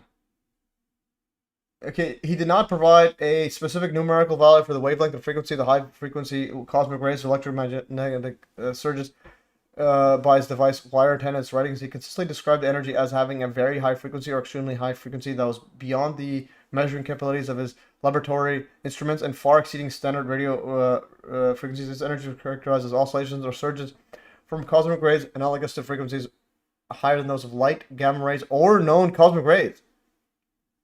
So you're saying that these are implying they're shortly. Okay, so now he's going. I think it's a bit off topic. I think he's going a bit out there now. He's saying these are beyond gamma rays. So we're talking like he's able to pick up literally Planck length frequencies. Okay, so I think or wavelengths. I think he might be BSing. Gamma rays of cosmic nodes implying very short wavelengths, potentially shorter than based on comparisons to gamma rays. Okay. Judy Woods messaging me. Are you around? I'll tell her call in a few minutes. 1 second. I'll tell her I'm doing a live stream. I'll give her a call. 1 second. I'm gonna open this up. I'll tell her I'm in a live stream right now, but can call you in 15 minutes. Okay, so I'm telling I'm in a live stream right now. I'll call in 15 minutes. Okay, so anyways, so the doctor. Yeah, so you send me a bunch of messages. I'm doing a live stream. Okay, so yeah, so Judy would have a conversation with her, but again, once you talked, she can't stop talking. Unbelievable. Let's brace myself. Okay, link. Link. Okay, so she's gonna see the link. I'll send the link there. Okay, she wants to listen to my live stream link. Okay, I'm almost done. Okay, I'll send this right here. Okay, 1 second. I'm sending a link to the doctor. Actually, I have it right here. What am I doing? Where is the link? Right here. Okay. Okay, so there's Dr. Judy Wood's gonna be on the show right here. Okay, so the doctor is in there. Let me know. Yeah. Anyways, so Dr. Judy Wood is listening in. And anyways, I'm going over the Moray device, which was one of the ones in George Hathaway's book, and John Hutchison was used for his crystal converter setup. Anyways, so I'm gonna keep reading that Grok setup right here. So anyways, so T. Henry Moray did not provide a specific numerical value for the wavelength or frequency of high frequency cosmic rays or electromagnetic surges captured by his device wire antenna in his writings. He consistently described energies as having a very high frequency. Yeah, again, we read this already. Basically shorter than this one. So again, I think he might be, I don't know what to say about that. He's saying shorter than gamma rays. Implying very short wavelengths. Higher than those of light. So higher than those of light. So now I think he might be a bit out there. For context, Moray emphasized qualitative aspects of the primary side of his device operated. Stand at my desk. A second. Okay, so I'm gonna read for a few more minutes. And yeah, so yeah, Judy Wood might be watching. So hi, Judy, if you're watching. Anyways, I do Wednesday morning streams. I do streams on math, Q&A, science-related stuff. And today's on the Moray device. So anyways, for context, Moray emphasized qualitative aspects. The primary side of his device operated at a much higher frequency than the secondary side, with near complete resonance maintained to convert energy to usable form. So primary side operated much higher frequency than the secondary. Okay, so now he has a primary signal. Surges in the device tubes lasted only a few microseconds, suggesting high frequency components in the millions of hertz range or higher, though not explicitly stated. He differentiated this from radio currents, noting that this was higher than radio currents, and produced brush discharges or arcs indicative of high frequency. Later editions of his book, revised by his son, refers external studies on cosmic electromagnetic radiation at 19 gigahertz and 33 gigahertz. So now, okay, so now we have the yeah, I was saying millimeters, so that was basically centimeters. Basically 1 centimeter. Wavelengths of approximately 1.58 centimeters and 0.91 centimeters respectively, but these are not attributed directly to Moray's device and appear as supporting scientific context for background radiation fluxes. Okay, they mentioned, but they're not related to that. Without precise wavelength rays undefined with the energies very high frequency aligns with sub-millimeter to picometer scales of interpreted as... Okay, so it's beyond gamma rays. What rays are beyond gamma rays in mainstream science?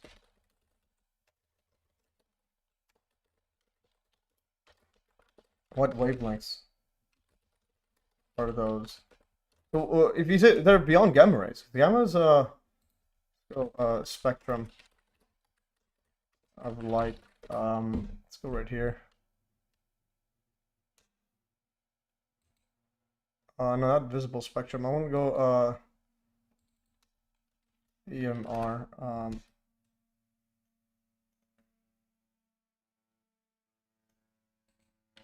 Okay, so we got what's beyond gamma rays? Yes, gamma's yeah. So that's atomic nuclei. So he's saying that he's able to pick it up somehow, using some undisclosed setup there. Yeah, so that's yeah, we're talking like tiny. And then yeah, but his son mentioned centimeters, but not related to the actual experiment. Anyways, let's keep going. I'm gonna finish reading this one, then we'll end the stream. Overall operation flow, antenna surges. Okay.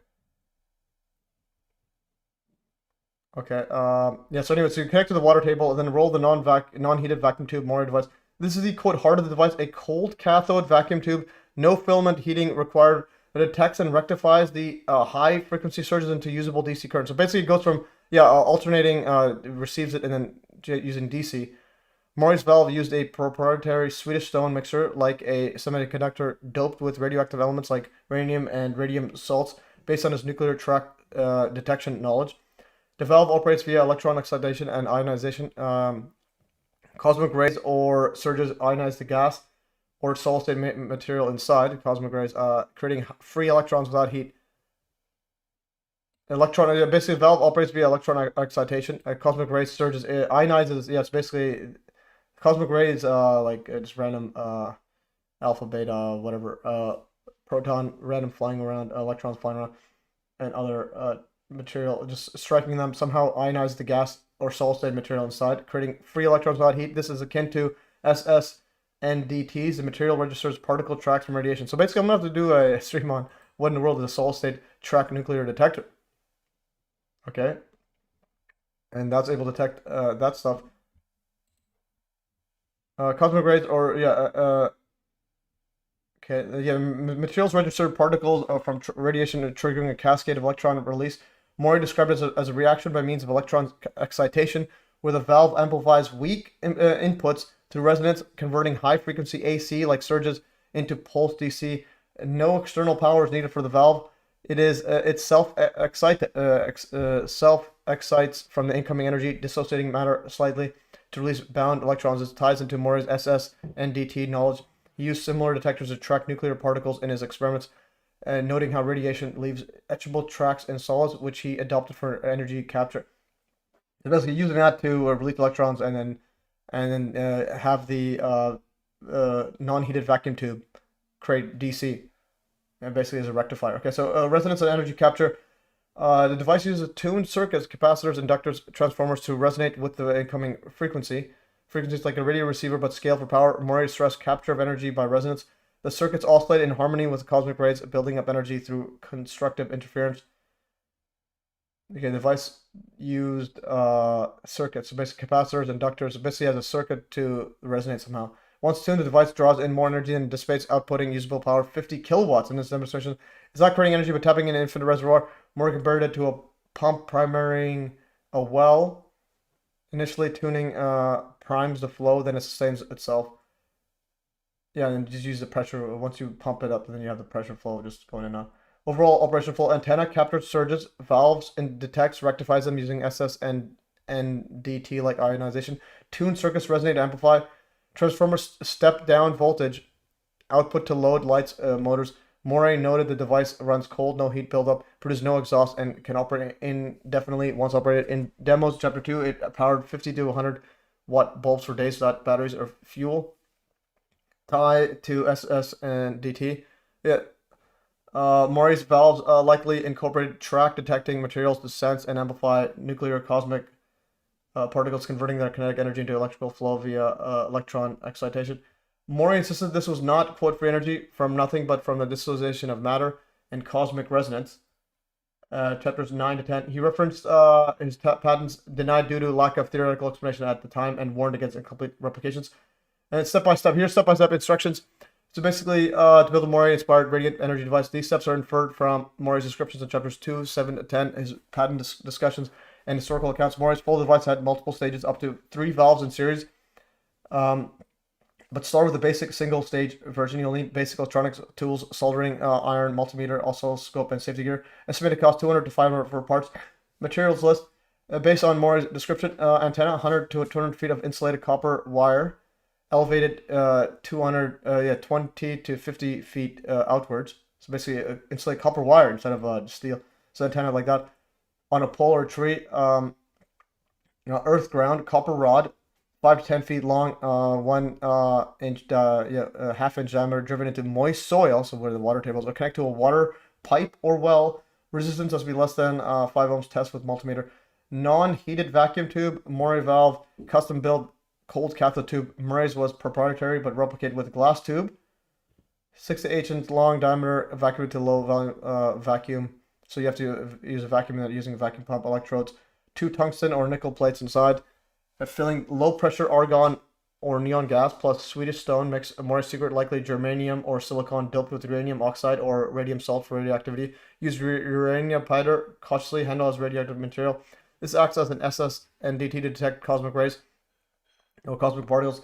Alternative, use a modern cold cathode tube, Ne2 neon bulb or Geiger counter, but Moray emphasized radioactive doping for ionization. So basically, that's the key.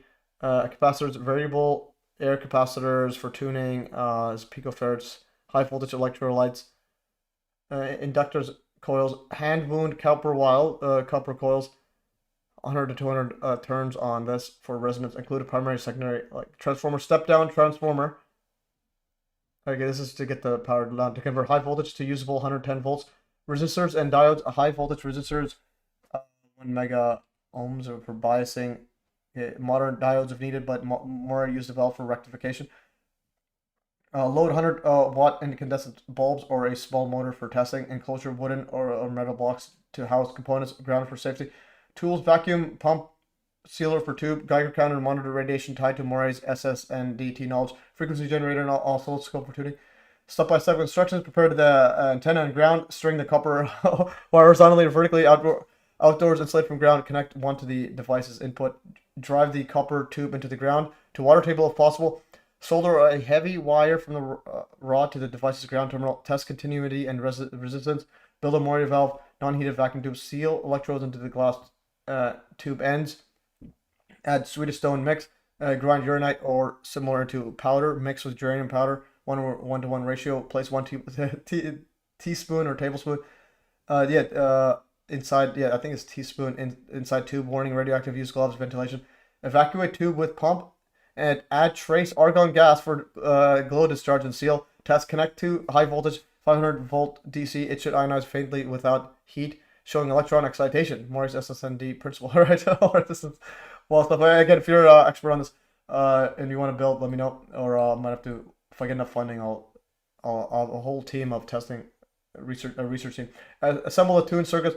Wire the antenna to a variable capacitor C1 in parallel with an inductor. Okay, connect this. It keeps going. Wire the full thingy.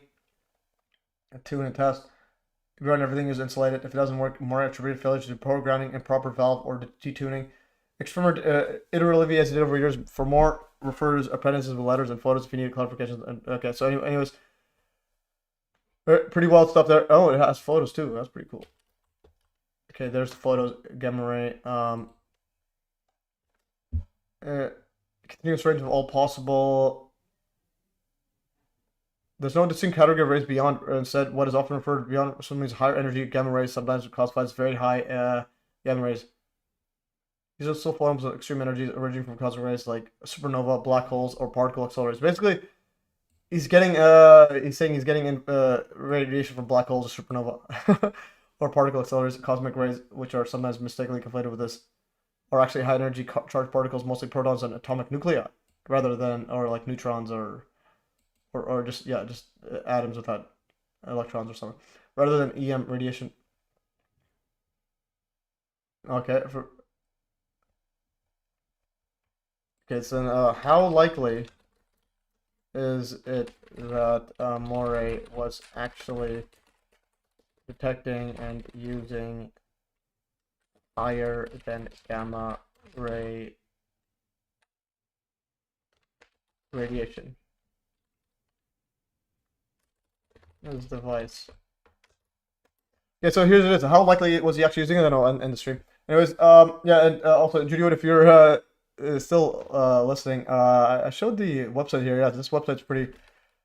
Yeah, so it's sad. We need to figure out how this website, this blank screen, get that fixed up. Anyways, I'm gonna close this stuff here.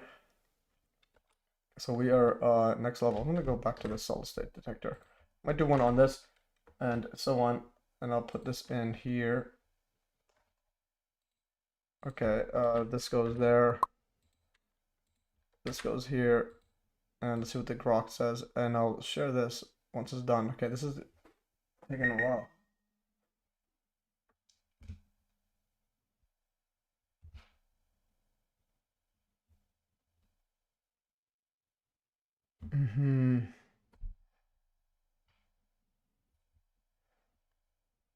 Okay, Moray's own claims about the, okay, actually using and detecting gamma rays or hypothetical beyond gamma in this radio energy is low. I'd estimate at around 10 to 20%. Estimates grounded in Moray's own descriptions of scientific context of his era and a lack of empirical evidence or modern replications supporting such extreme energy capture. Okay, yeah, so it would go in here. Yeah, this goes here. Yeah, so again, when someone says a higher than that, it's like, well, you just show the principle. We don't need a full device. Show something, the actual principle device there. And he's doing his stuff in secret. He's a Mormon, so I don't know what's going on. But anyways, but John did use this as inspiration for his crystal converter. So John Hudson used that. So anyways, that's pretty epic. And if you're an expert in or just a technician of building stuff, let me know if you're interested in testing out some stuff. Basically, the first thing is, can you detect it? Can you actually detect it using anything simple? Involved uranite, like John has, it could detect sensitized to cosmic particle interactions with the gamma rays. Speculation on higher octaves like leaves room for information on Hutchinson's transmutation inspired Moray hints at exotic energies. So, yeah, so it's inspired by Moray. Okay, interesting. Yeah. Demos lighting bolts out heat. It resembles ivory. So, anyways, so that's all for today, guys. Ending the stream, and I'll give Judy what a call. Again, lost my place. All right, that's all, guys. Thanks for joining. Have a great day. All right. All right, guys. I'm ending the stream in 3, 2, 1. End stream. All right, ending, and then stop recording. All right. I'm gonna have to